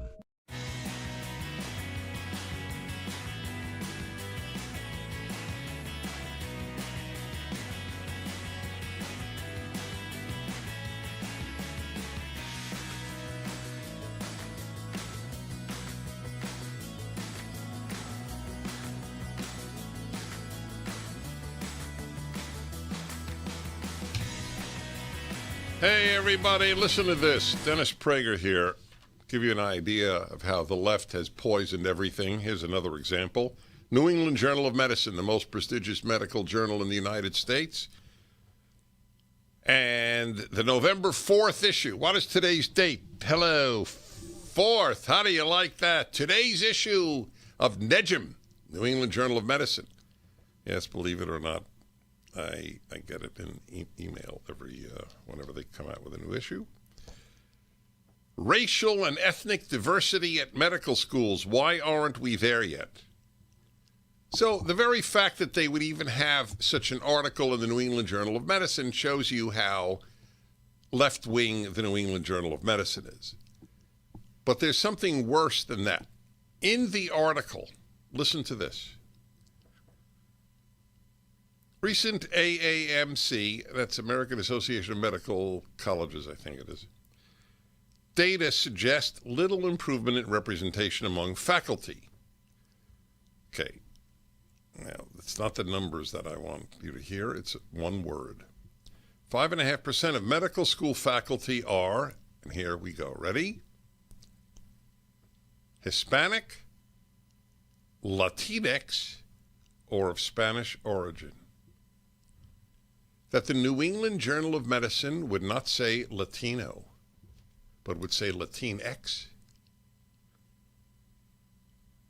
gives you an idea of how low the New England Journal of Medicine has sunk, how deep the poison of the left is.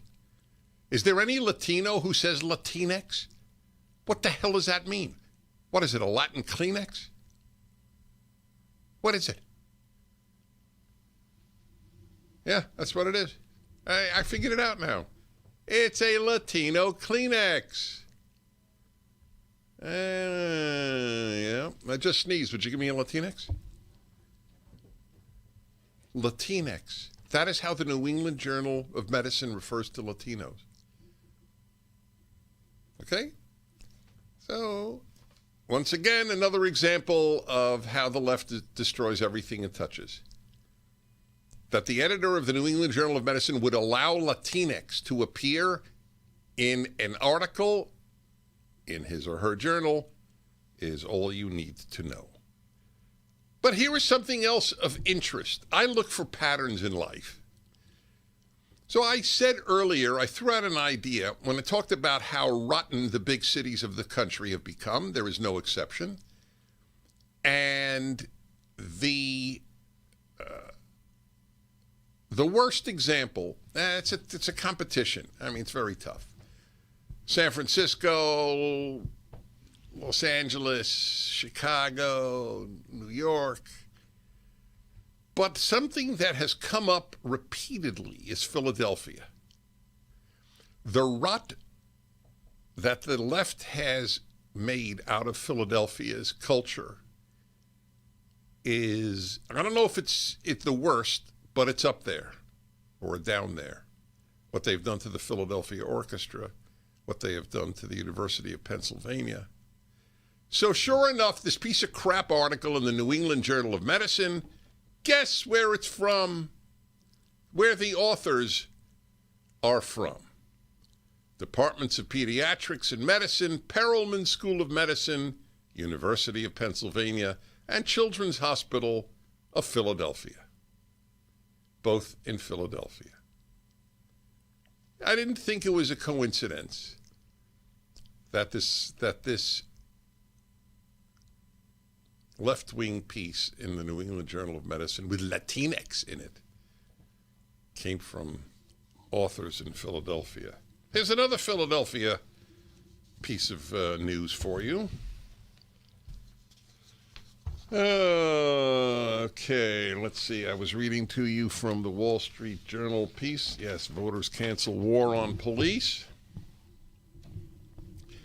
So the article in the Wall Street Journal was about how city after city voted to refund, not defund, the police. And sure enough, end of the Wall Street Journal editorial. Tuesday's outlier, guess what city? Starts with a P. Tuesday's outlier was Philadelphia. Radical progressive Larry Krasner coasted into a second term as district attorney after affluent, woke, white voters helped him win the May primary. Remember the guy who cursed in the middle of the Philadelphia Orchestra concert? Kid in some new piece written for the Philadelphia Orchestra? Yeah. Remember the professor at University of Pennsylvania Law School? She wrote a piece saying that the best values were good old bourgeois middle-class values, namely graduate high school, get a job, get married, and then have kids. You'll have a good life. 250 professors at the University of Pennsylvania Law School in Philadelphia demanded that she not teach the introductory law course any longer because she's a conservative. She believes that you should graduate high school, get a job, get married, and then have children. Is that sick? Yeah, Philadelphia has really, really gotten poisoned by the left. Larry Krasner. He was the outlier. That's from the Wall Street Journal. So those of you in Minneapolis should feel better. I've now concentrated on Philadelphia as ruined. I wonder if people in Philadelphia are as aware of what the left has done as a lot of people in Minneapolis are aware of what the left has done to Minneapolis. I don't know. I don't know the answer. If you're in Philly, I'd be curious. 1-8-Prager 776. Isn't that amazing how just I keep coming across example after example of Philadelphia? Back in a moment. I'm Dennis Prager.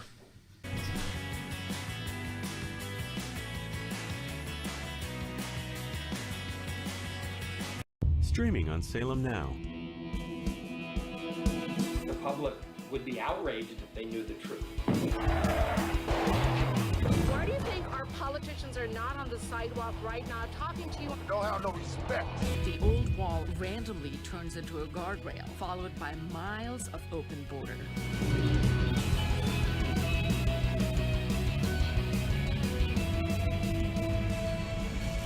Human trafficking, God. That journey is extremely dangerous. The 7-year-old girl died in the desert. From the country of India. A great pillar of the community was killed by a man who had been deported at least twice. This little urn contains the ashes of my son. His dreams cut short forever. We're so worried about other countries' problems, and we don't even focus on our own. Look for Salem Now in the App Store or go to salemnow.com. Streaming on Salem Now. There's about 57 Muslim states in the world. There's one Jewish state. The massive ingathering of Jews in the last 150 years back to the land is absolutely unprecedented. They say that there's no greater sign of redemption coming than the Jewish people returning to the hills of Judea.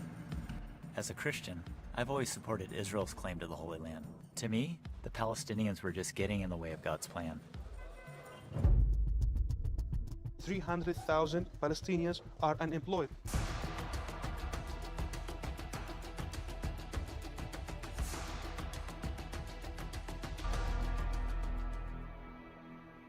In spite of all the years of conflict, there's hope here, if you know where to look for it. Stream on your phone, tablet, or TV. Look for Salem Now in the App Store or go to salemnow.com. I grew up poor, which is even worse than being poor. We would have sandwiches with no meat. My American dream entailed working hard and making $20,000 a year. But I surpassed that goal and became a corporate CEO. We'll all be able to say, free at last, free at last. Look for Salem Now in the App Store or go to salemnow.com. Man, I miss my father, and I want him to be here with me, but he's not. We all had something in common. A lot of us were miserable. We had no fathers in our lives. This is how I began the life of crime. I desired to have a father who would tell me that what I did was wrong. Look for Salem Now in the App Store or go to salemnow.com.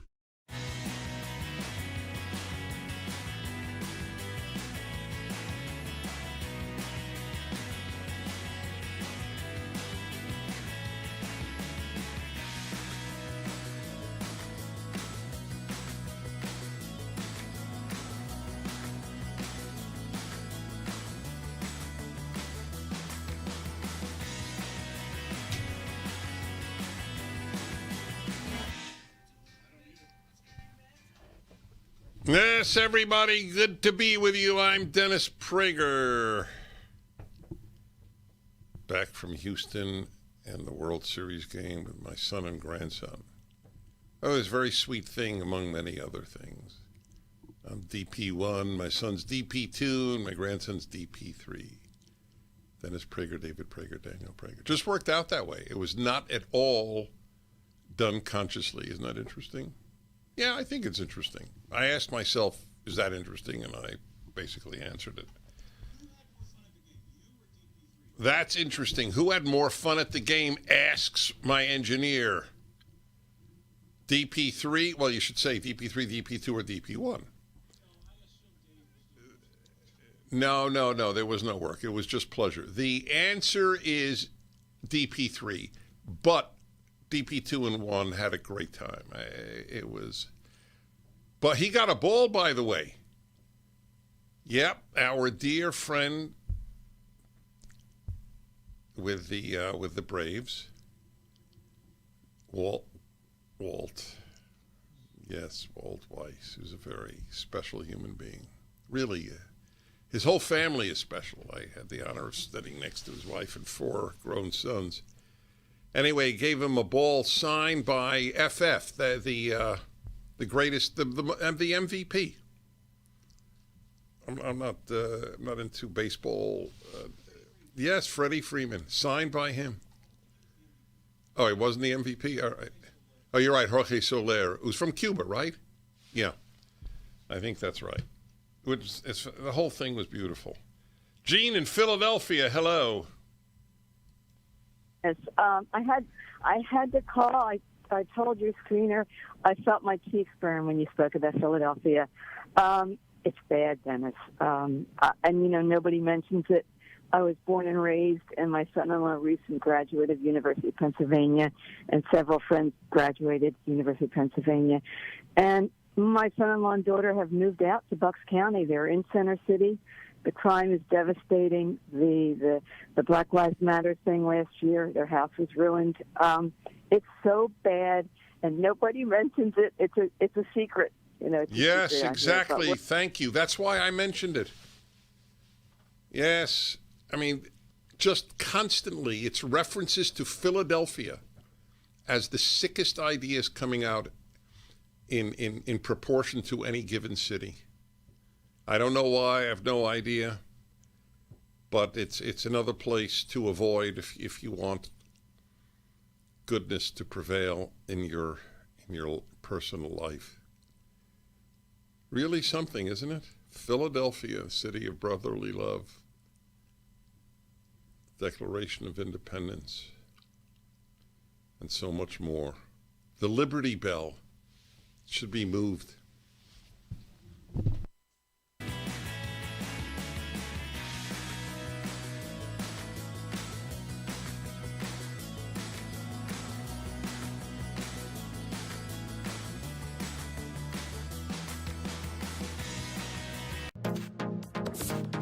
Trending now on America First with Sebastian Gorka. How buoyed are you that Americans are finally waking up, JD? Look, I'm very excited about what I'm seeing. Certainly in Virginia, but also in Ohio. It feels like there's a real grassroots movement brewing on the conservative movement right now. And it's, just like in times past, it's not just the politicos, it's not just the establishment folks. Sometimes not even people who are that political, but they're just very fired up about what their kids are teaching. Their kids are coming home crying, upset because they're being told that they're a bad person depending on the color of their skin, and they're just fed up about it. And I think it may very well take down Terry McAuliffe, but I certainly think it is the beginning of a movement all across this country that's going to take down a lot of Democrats all over the nation. In the break, we were talking to my team here, and somebody said, "Well, it's neck and neck, and if Glenn loses by 3 points, that's a big deal in any other normal election." And here's the reaction I have, JD. There is no such thing as a normal election after 2016. Do we have any faith that there will be a normal election? Talk to us about the recent breaking news about Facebook and the censorship of conservatives. You've written a piece about it. How do we get back to quote unquote normal, JD? Oh man, we got a lot of work to do. Facebook did two things basically in the 2020 election, one of which we've known about for a while. They basically censored information that was negative about Hunter Biden and Joe Biden. They promoted information that was negative about Donald Trump. And I really believe that swung the election in a really important way. Keep up with what's trending. Subscribe on YouTube today. Trending now on the Larry Elder Show. The Union for the referees, however, has voted in favor of a vaccine mandate, but the players have not. And Kyrie Irving is refusing to get vaccinated. New York City is one of, I think, 2 cities that is requiring proof of having been vaccinated in order to play. Here's what he said again. I know I can use my platform to spread positivity and spread light on the things that matter to me, and I just care about our world a lot. And if I'm going to be demonized for that, at least let me go out on my own accord. First things first, this isn't about me, and it's not about me dispelling, what's being said about me particularly or for anybody. It's just saying, I'm standing with all those that, believe in what's right and are doing what's right for themselves. Everybody has a personal choice with their lives. Everybody has a right to feel a certain type of way. Everybody's entitled to their own opinions. Everybody's entitled to do what they feel is best for themselves, and putting me as a hero or painting me as a villain, sort of say, or going against the vaccine mandates, like that wasn't my intent at all. And to be sitting in this seat here and seeing, the way that this is dividing our world up, being vaccinated or being unvaccinated, it's just sad to see. It's creating a lot of division, a lot of confusion, a lot of people saying things that are untrue. We're not giving space for each other to speak. You got doctors out here working hard, physicians out here working hard, and everybody's trying to do what's best for them and their families, which I respect. And I'm always going to put that first. Keep up with what's trending. Subscribe on YouTube and at rumble.com.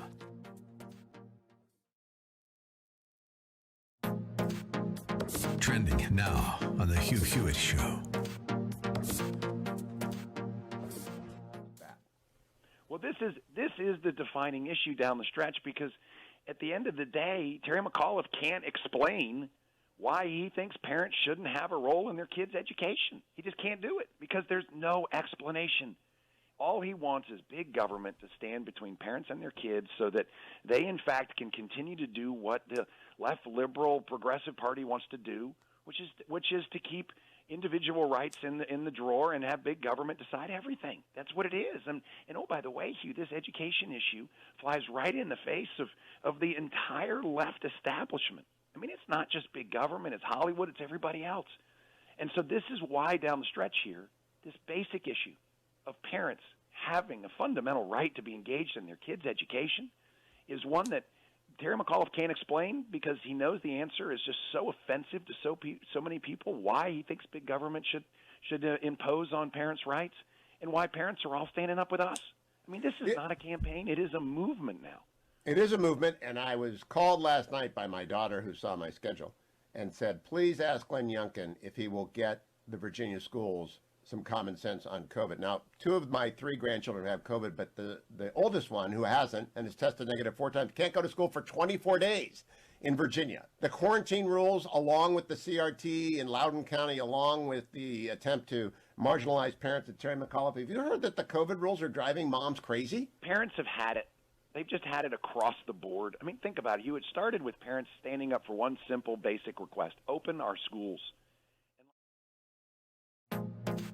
Keep up with what's trending. Subscribe on YouTube and at rumble.com.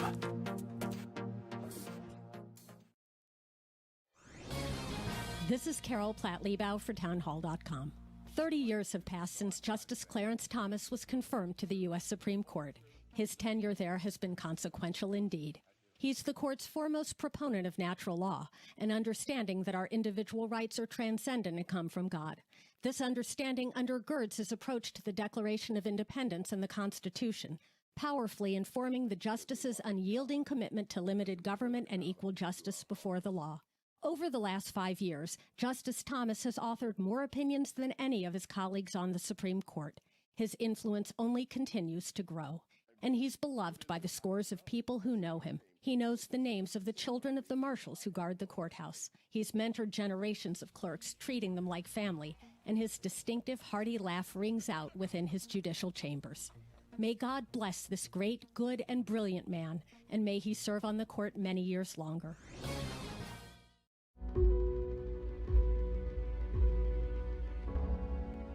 Schools are lining up to push the transgender agenda on kids and cut parents out of the equation. Go to salemnow.com.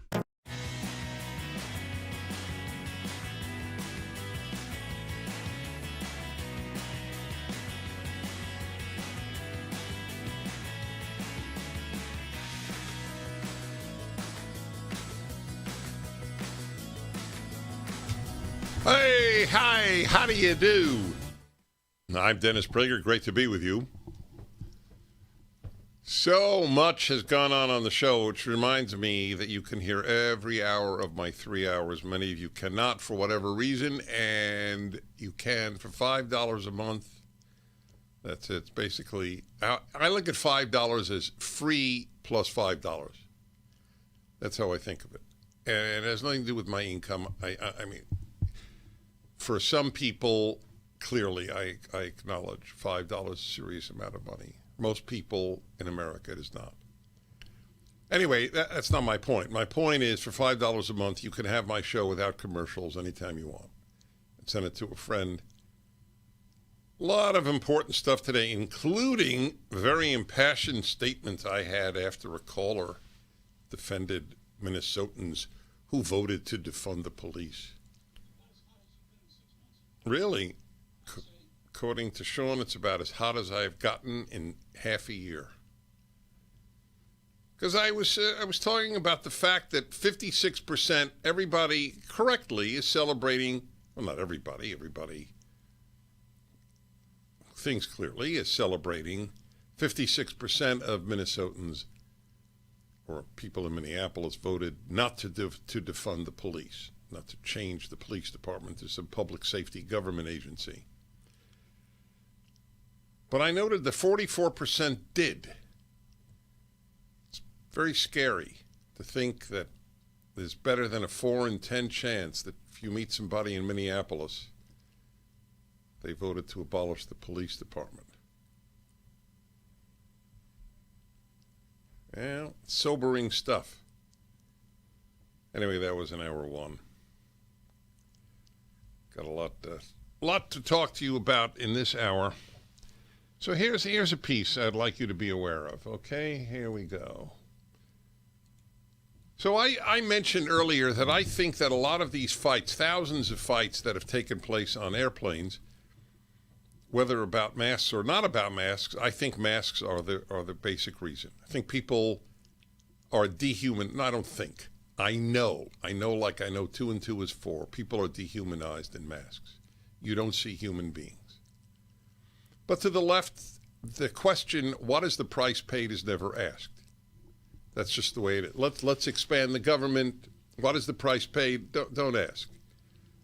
Let us lock down human beings. Let us not allow children to play with other children. Let us make 2-year-olds wear masks. What is the price for all of that? Do you pay a price, a human price? Don't ask. I'm a leftist. I don't ask what is the price. That's the way they don't think. So here's another one for you from the Daily Mail, November 4th. And that is today. Correct. First, the Great Resignation, now the Great Separation. Divorce is the next big social change post-COVID. Research suggests there will be a surge in relationship separations post-lockdown. The study found 40% of 18 to 34-year-olds having strained relationships. Previous research suggests there will be a Great Resignation in early 2022. The end of COVID lockdowns in Australia could cause a surge in the number of separations and divorces around the country as fed-up couples pack their bags, new research suggests.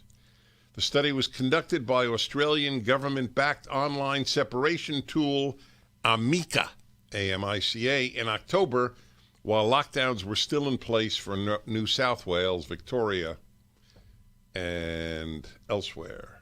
A survey of more than 1,000 Australians married or in serious relationships found almost 1 in 3 couples were having lockdown troubles. 1 in 5 said their relationship was strained, and so on. Young couples fared worse off, with 40% of 18 to 34-year-olds having strained relationships compared to 28%, 35 to 44. States that endured the longest lockdown also seem to have higher rates of relationship strain, with New South Wales reporting 37% and Victoria 32%. That's right. So what is the answer of the left? So what? Look at all the lives we saved. That's it. Number of kids who have developmental problems as a result of no school. Left answer, so what? Look at all the lives we saved. Except talking about lives, how do you explain this one? Let's try to find it if we can. And I will find it, ladies and gentlemen, because I want to read this to you about San Francisco, and it'll come up in a moment. All right, San Francisco, here we go. Also from the Daily Mail. Parents slam San Francisco's plan to mandate COVID vaccines. Mandate for children 5 to 11. You have to understand that the vast majority of people who support this stuff are well educated. When I say college makes you stupid, I do not mean that at all in a hyperbolic sense. You are less likely to think clearly or morally when you leave college.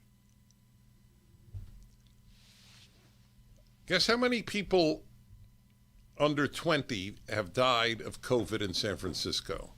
Sean, get ready. I want to have our new answer this question. But first, the choice. Ready? The number of people who have died of COVID in San Francisco under the age of 20 is, I will give you three choices, ladies and gentlemen. 180, 0, 59.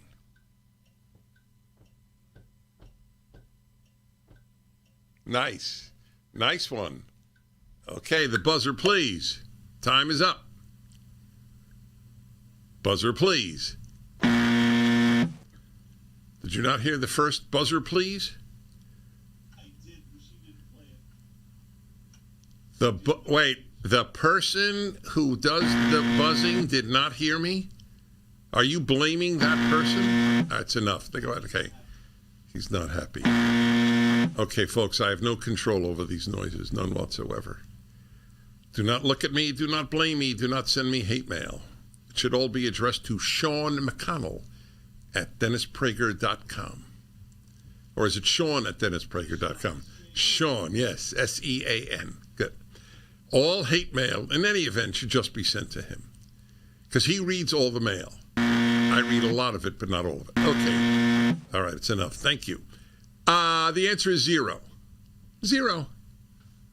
Parents slam San Francisco's plan to mandate COVID vaccines for children 5 to 11, even though no one under 20 has died of COVID in the city.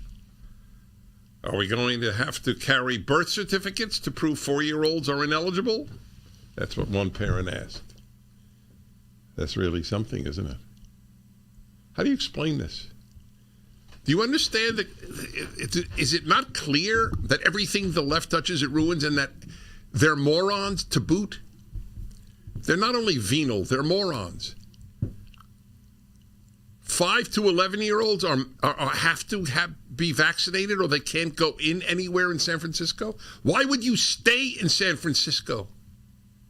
Now, by the way, you could ask me, why do I stay in Los Angeles? I don't actually live in L.A. I live right outside of L.A. But the question is legitimate.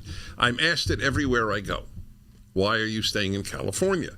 It's a completely legitimate question, and the answer is all the people I love here. Period. End of issue. California is a rotten place to live at this time if you care about almost anything. But if fecal matter is your thing, and there are people who are scatologically inclined, California cities are the place to move to.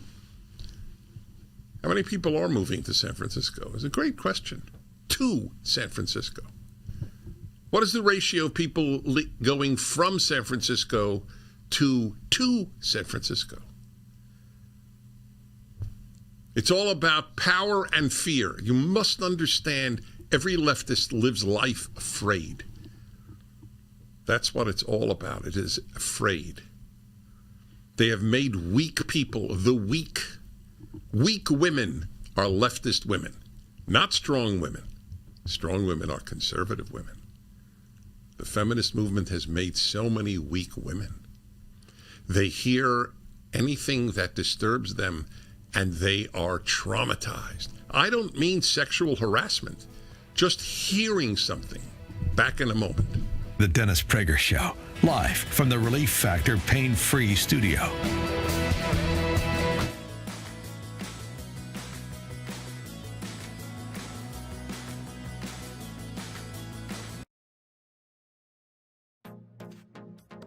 Trending now on the Mike Gallagher Show. God has smiled on me. God has smiled upon me to be able to live most of my life in Florida, to be able to spend most of my days, and about 90% of the pandemic, the first year and a half of the pandemic. And when I kept hearing about the misery of my friends in California and friends and family in New York and New Jersey, and I had the benefit of going back and forth a little bit, I saw the apocalyptic New York City. I mean, it was bad. It was horrible. Well, guess what? It was never that way in Florida. Never even came close. Ron DeSantis is a hero. Ron DeSantis is a true leader. And Ron DeSantis, and this is what happens when voters deliver somebody like Ron DeSantis. This is what Virginia can do next week with Glenn Youngkin. You think Terry McAuliffe is a fan of lockdowns? You bet your sweet fanny he is. You think Terry McAuliffe wants to tell parents to butt out of their kids' education? You bet your sweet butt he does. You think Terry McAuliffe is an out-of-touch, tyrannical, dictatorial Democrat? You bet he is. The metaphor of the two states, New York and Florida, that I got to experience over the last couple of years is a perfect metaphor for the difference between Republican and Democrat leadership.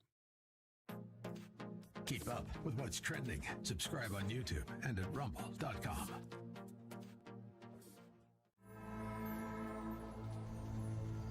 You called your son. You personally promised him you would be here. Lucas, I don't know how to help you. Your daddy loves you. You gotta know it, pal. Do you feel the love? Prayer is a powerful thing, Ethan.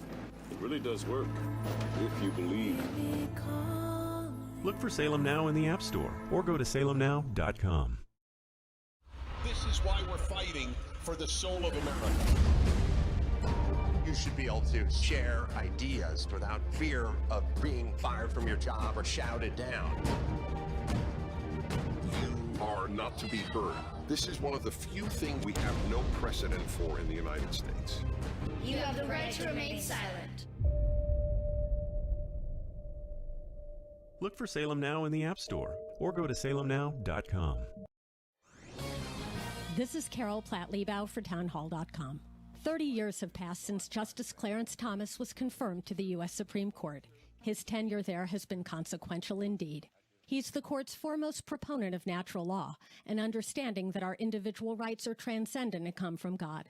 This understanding undergirds his approach to the Declaration of Independence and the Constitution, powerfully informing the justice's unyielding commitment to limited government and equal justice before the law. Over the last 5 years, Justice Thomas has authored more opinions than any of his colleagues on the Supreme Court.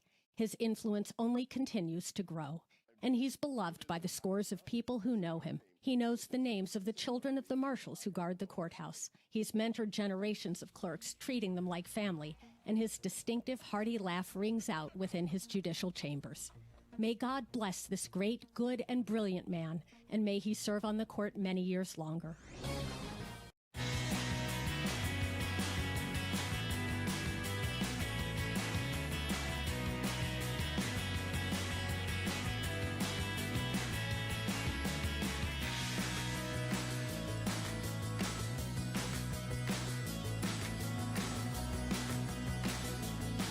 you must leave. Hi, everybody. Dennis Prager here. The left. You have to understand the left. They're the frightened of the population. So San Francisco, the most left-wing city in the country, has now mandated children 5 to 11 must be vaccinated or they can't enter a restaurant. Will parents do that to their children? My wife asked me yesterday, how many parents are going to vaccinate their 7-year-olds? Why would you do that? Why? You are so absolutely certain in the efficacy and safety of a brand new form of vaccine, an mRNA vaccine. I'm not saying they're dangerous, but why would you give it to a child? You're supposedly all that concerned about your child's health. Did you read about the woman who had her child get one of these vaccines and the child is now semi-paralyzed? Now you say it's one example. Yeah, but it's not one example. I'm not saying it's the norm. Of course it's not the norm. But we hear about, oh, this one didn't get the vaccine and died. Well, then this one got the vaccine and got paralyzed. They're not equal. I'm not saying they're equal. But since zero, none. In other words, probably more under 20-year-olds in San Francisco died of drowning in a swimming pool. Not probably, definitely.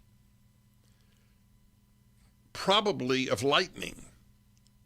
If one died of lightning, that's more than died of COVID. Maybe we should have lightning vaccine. Ah, that's a good one. A lightning vaccine. Now, by the way, why would you be opposed to it? Let us say they developed a vaccine that would save you if you were hit by lightning. Interesting, no? Would you take it? Would you have your child take it? And why not? If your child should get a vaccine against COVID where 0 have died, then you should certainly take a vaccine against lightning where more than 0 have died. The left is frightened. You have to understand it's a major factor of the left, and they instill fear in others, except conservatives. They fail to make us afraid. Here's an example, of course, the big one, the killer of all, climate change. Activists constantly talk, Wall Street Journal, Bjorn Lomborg. Activists constantly talk about the existential threat climate change poses and the deaths natural disasters inflict. But they never quite manage to total up these deaths. One reason is that it's easier to bend the data about disaster frequency than to bend death statistics. Yes. Death tolls tell a very clear story. People are safer from climate-related disasters than ever before. Now, what do you say to that? Oh, ye on the left. People are safer from climate-related disasters than ever before.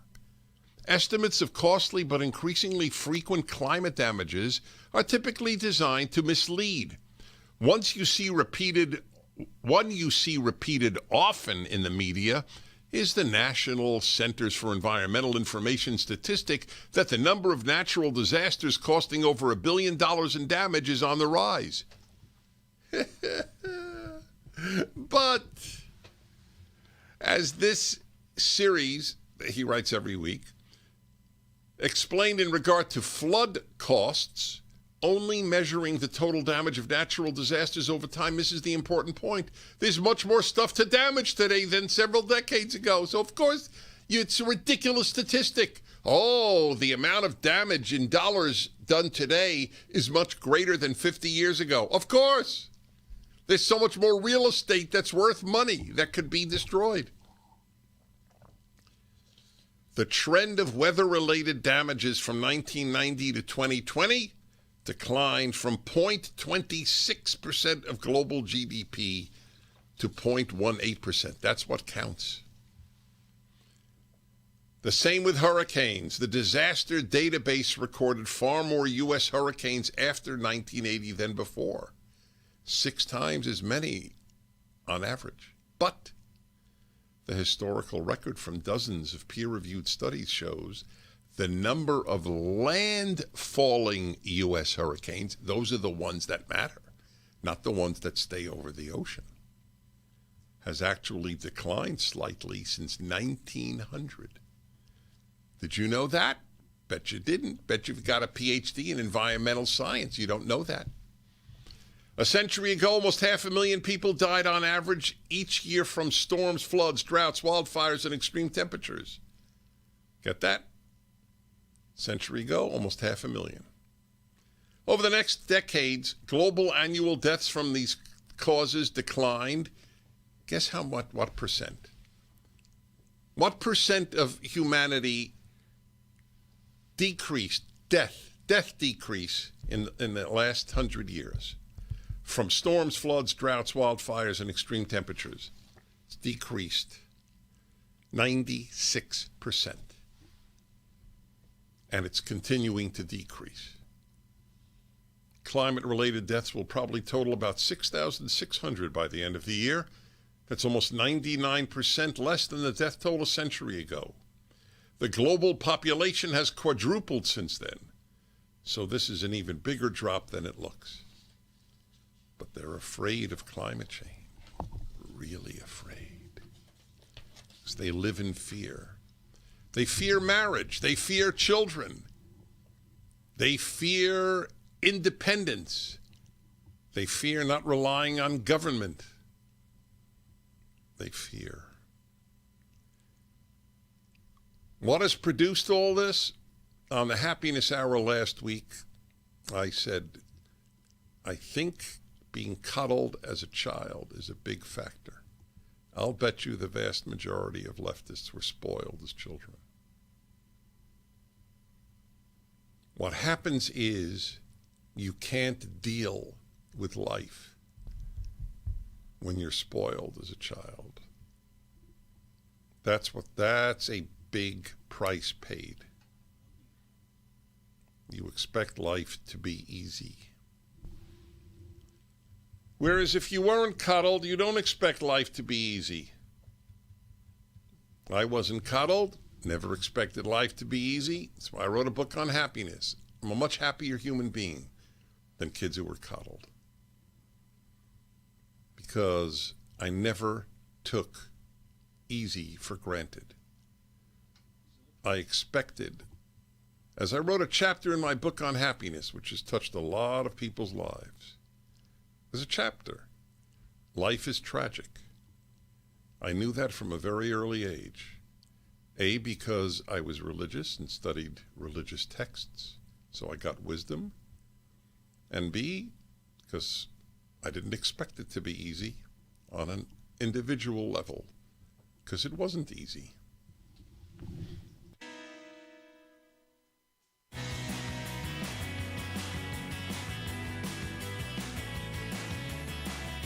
Streaming on Salem Now. Tesla was a genius. His most amazing discoveries thought to be written in a lost journal. Now, in the right hands, it could revolutionize the 21st century. You can stop an earthquake. Doesn't that mean you could start one too? That's why that notebook should never fall into the wrong hands. Shall we stop this thing? Save the universe!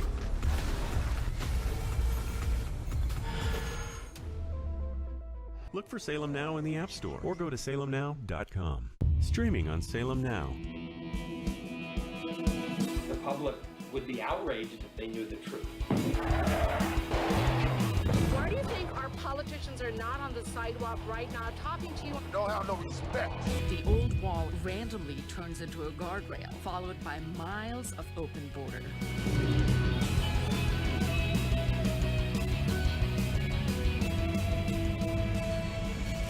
Human trafficking. That journey is extremely dangerous. The 7-year-old girl died in the desert. From the country of India. A great pillar of the community was killed by a man who had been deported at least twice. This little urn contains the ashes of my son. His dreams cut short forever. We're so worried about other countries' problems, and we don't even focus on our own. Look for Salem Now in the App Store or go to salemnow.com. Streaming on Salem Now. There's about 57 Muslim states in the world. There's one Jewish state. The massive ingathering of Jews in the last 150 years back to the land is absolutely unprecedented. They say that there's no greater sign of redemption coming than the Jewish people returning to the hills of Judea. As a Christian, I've always supported Israel's claim to the Holy Land. To me, the Palestinians were just getting in the way of God's plan. 300,000 Palestinians are unemployed.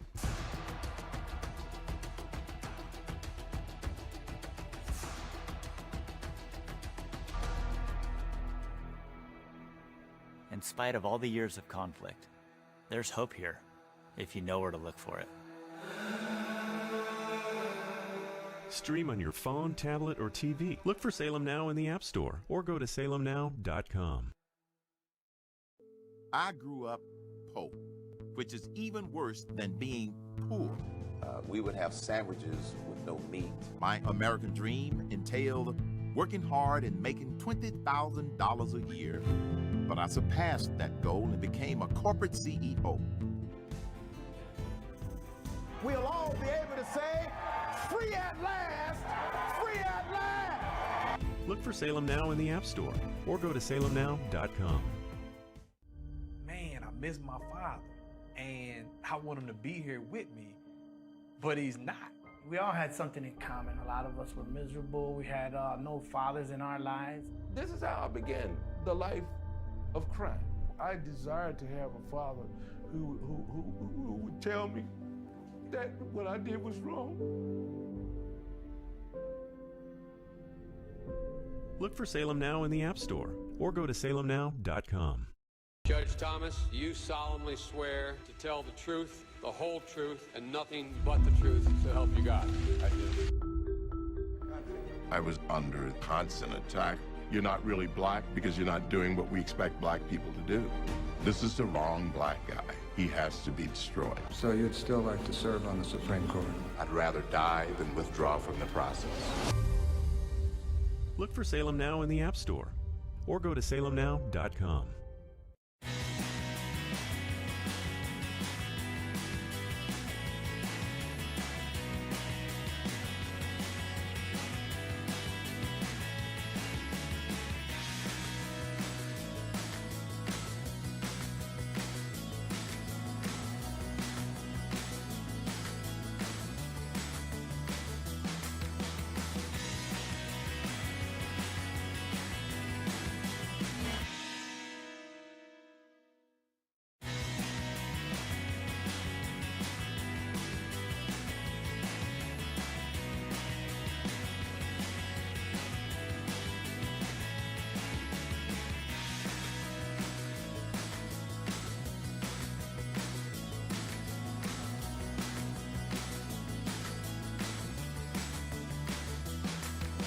So everything is happening in the cloud.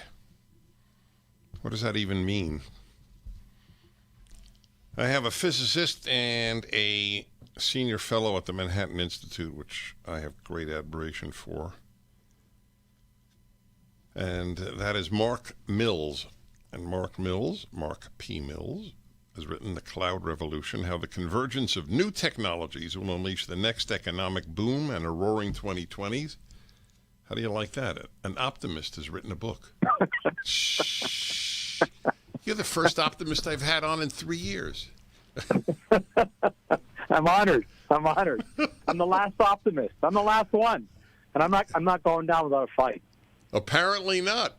It's so unbelievable to me in some ways, because I don't share the optimism, but you may truly convince me. But when I saw Manhattan Institute, I knew you're a sober thinker. I'm being totally open with you. You know? Yeah. Well, I am a sober thinker, and I'm not naive about how destructive human beings can be to our fellow man and the seriousness of politics. But I opened up my book about the Roaring 2020s with a brief one-page history lesson of the 1920s, which, these days you can use the magic of Google machine in the cloud and learn a lot about the 1920s turmoil. But we had horrific race riots then. We not just a massive global pandemic, which was 400% more lethal than what we've gone through, but it was an epic time of incredible dysfunction, socially, morally. The Red Scare. I mean, things were just terrible. They really were. And from 1920 to the year 2000, the average American's lifespan went up 30 years, and the real wealth, the average per capita wealth of an American went up 700%. And that didn't happen because of politicians. It happened because of technology. But to your point, I think where your head is, it's because in large measure we let the technology flourish. So the government and politics matter. They matter a lot. And I begin with that observation. I'm not naive, but boy, the technologies that are unleashing on the world now, their positive effects, their beneficial effects, their productivity and health and well-being and entertainment benefits are epic. Nothing like this has happened in a century, which is why I wrote the book. Give me an example of the entertainment benefits. Well, we're doing it right now. And the kinds of entertainment that, and let me back up. Let me just first define something. Nothing offended me more during the great lockdowns than the nomenclature of essential jobs. That's right. And what did we do? That's right. Every job is essential, yes. First of all, because of its moral purpose. But let's define what's essential in society. Not just survival. Please stop this. Essential. Living like animals is just barely surviving. Entertainment's essential. Entertainment. Travel, vacations are a form of entertainment. That's essential. People like to be entertained. They like to laugh. They like to do things. They like to eat at restaurants. Eating at a restaurant, entertainment, for goodness sake. Right. So that's exactly why I asked my question. What does that have to do with the cloud or technology? So if you think about how I can improve things in general, whether it's the supply, let's deal with supply chains for the restaurant industry. We like to be entertained. We like to have great food at low prices. And so part of what goes on hidden behind the scenes, we all know this now because supply chains have come to the forefront, is if I can profoundly improve the efficacy of supply chains, reduce their costs, improve their cleanliness, improve the freshness of foods, all those technologies that make that possible are made far more powerful with the cloud, because the cloud is a tool. Let me put it in very simplistic terms. When you say, what is the cloud? Everybody uses a form of Google Maps, right? That's mapping done in the cloud with very powerful computers to answer a question that took quite a while with a big map book to figure all it out. And now it's done in fractions of a second in the cloud.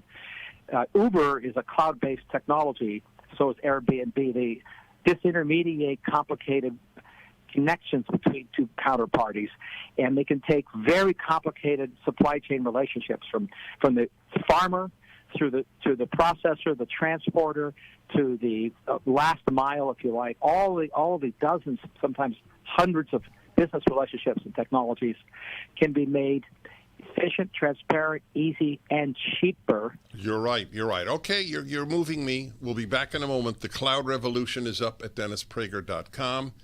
Want to remind you about Relief Factor. I spoke about it earlier today.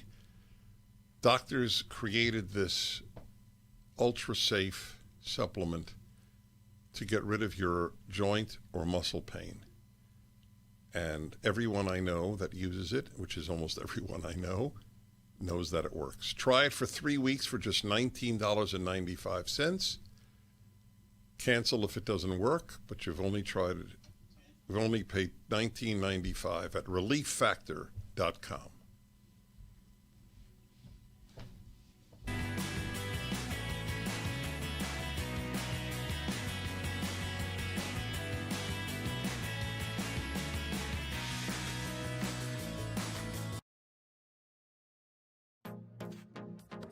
Trending now on the Mike Gallagher Show. God has smiled on me. God has smiled upon me to be able to live most of my life in Florida, to be able to spend most of my days and about 90% of the pandemic, the first year and a half of the pandemic. And when I kept hearing about the misery of my friends in California and friends and family in New York and New Jersey, and I had the benefit of going back and forth a little bit. I saw the apocalyptic New York City. I mean, it was bad. It was horrible. Well, guess what? It was never that way in Florida. Never even came close. Ron DeSantis is a hero. Ron DeSantis is a true leader.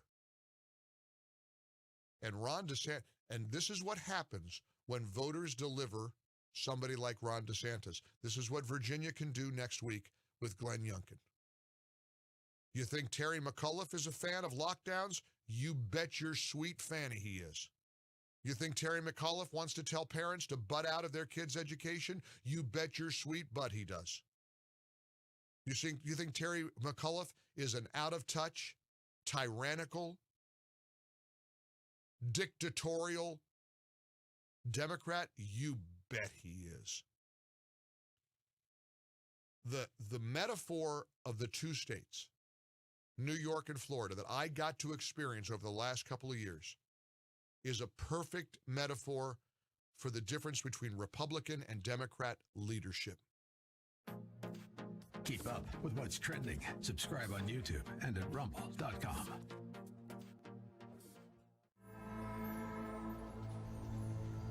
You called your son.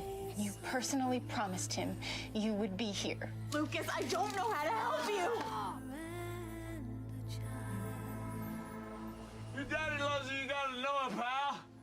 Do you feel the love? Prayer is a powerful thing, Ethan. It really does work, if you believe. Look for Salem Now in the App Store or go to salemnow.com. This is why we're fighting for the soul of America. You should be able to share ideas without fear of being fired from your job or shouted down. You are not to be heard.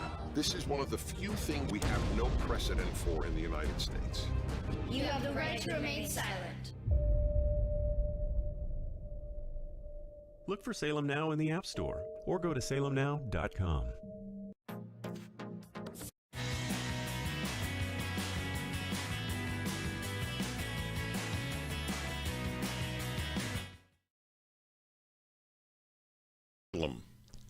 It's downloadable for free. K12.hillsdale.edu, not K-12 or K212, just K12. K12 It's available not only to teachers but also to citizens just like you to share with your children and other concerned Americans. This is a great example of the positive fight that people who want truth and not anti-American propaganda. I have no desire for pro-American propaganda. I have a desire for truth. This is the truth. And by the way, the truth ends up pro-American. It's the freest country ever made. More black people want to live in the United States than any African country. Those are facts. Period. Facts bug a lot of people. Download Hillsdale 1776 curriculum for free at k12.hillsdale.edu. My guest is Mark Mills of the terrific Manhattan Institute. Manhattan Institute consists mostly of masochists.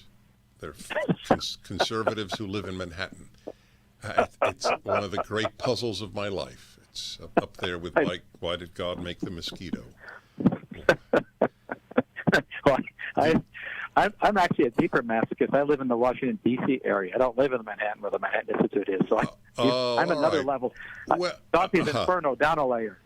Really? You think that's down a layer from New York? That's interesting. I think there are more mixed ideological people in Washington than in Manhattan. Do you know that if everyone who voted for Trump in Manhattan, or not if, every single person in Manhattan who voted for Donald Trump in 2020, it's in 2016, would fit into Yankee Stadium. It's probably roughly the same in the Washington, D.C. area. I think we can probably find a similar number fitting into the former Redskins Stadium, which is now Washington Football Team Stadium. But we won't go there. That wasn't what I write about. Correct. All right. So what you did write about, this is really an important book, and it's a tough issue for many of us, including me, the cloud revolution. How new technology will unleash the next economic boom in a roaring 2020s.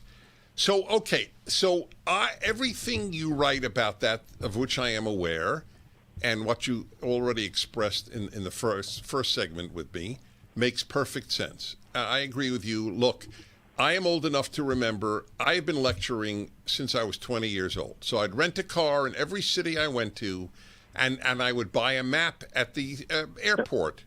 Yep. And there is no instance in my life that I did not get lost. And I got good at reading maps. I got lost in every single instance. I remember in Houston traveling around that horrific, circle, as it were, until the third time when I realized I just passed this 2 times.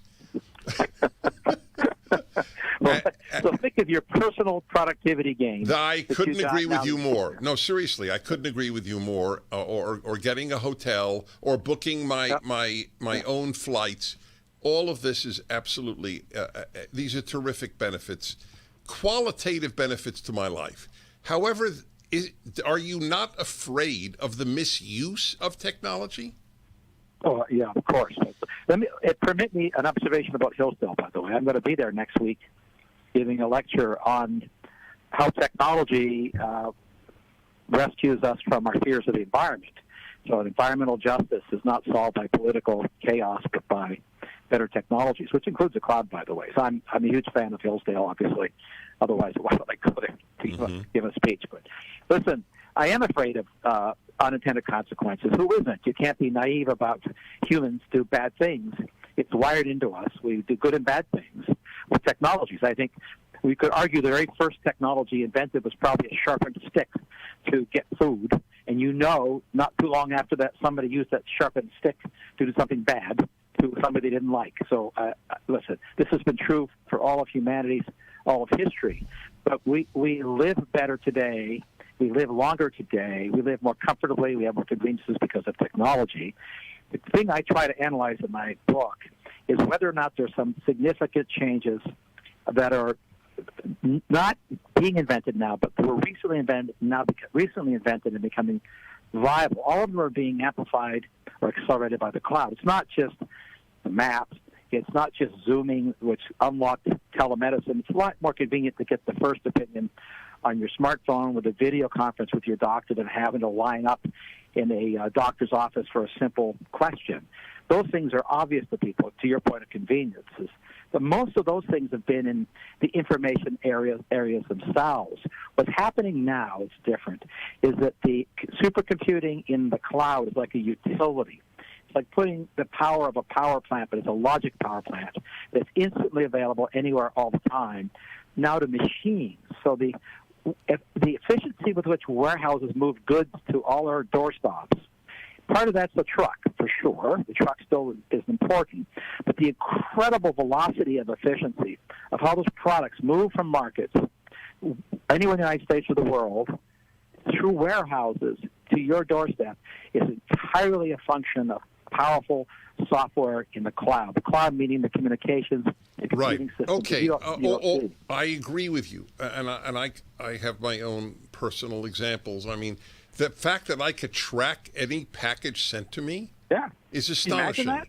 Well, and since I live on airplanes, I like to note that you can track your luggage. Mm-hmm. That's astonishing. Yeah. When you think about it, so the amount of lost luggage has been reduced tremendously, again thanks to the cloud. So I'll tell you the downsides that I worry about. I worry about robots replacing humans. You have a chapter on robots. I worry about the dehumanization of what was human. For example, I just at Houston Airport yesterday, I bought some items to eat on the plane, and there was no human who I paid. I checked it out myself, as you could do in a supermarket. So is that a loss or a gain? It's a productivity gain, but it might be a human loss. But in any event, this book is important. We'll continue with Mark Mills. The book is The Cloud Revolution, and it is up at my website.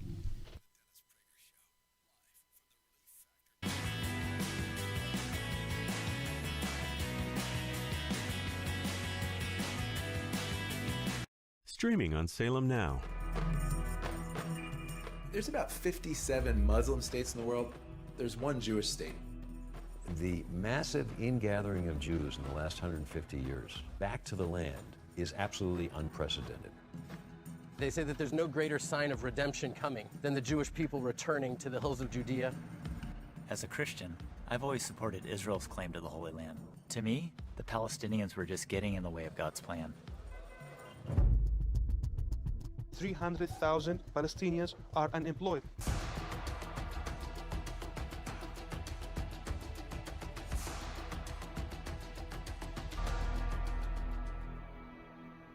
In spite of all the years of conflict, there's hope here, if you know where to look for it. Stream on your phone, tablet, or TV. Look for Salem Now in the App Store or go to salemnow.com. I grew up poor, which is even worse than being poor. We would have sandwiches with no meat. My American dream entailed working hard and making $20,000 a year. But I surpassed that goal and became a corporate CEO. We'll all be able to say, free at last, free at last. Look for Salem Now in the App Store or go to salemnow.com. Man, I miss my father, and I want him to be here with me, but he's not. We all had something in common. A lot of us were miserable. We had no fathers in our lives. This is how I began the life of crime. I desired to have a father who would tell me that what I did was wrong.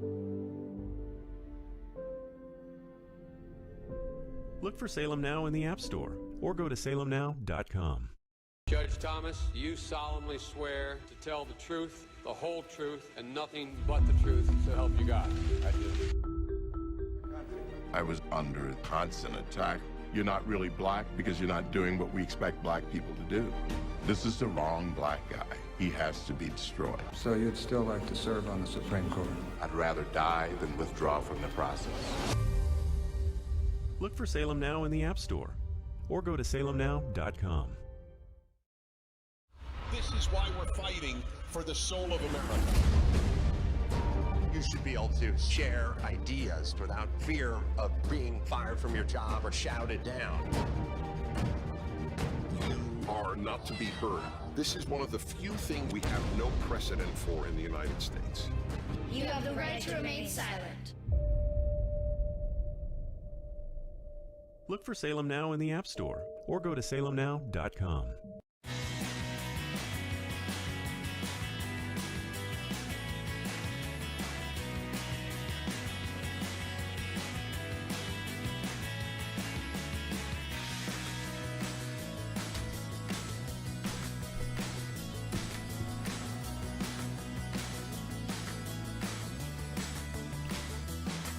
Hi, everybody. Dennis Prager here.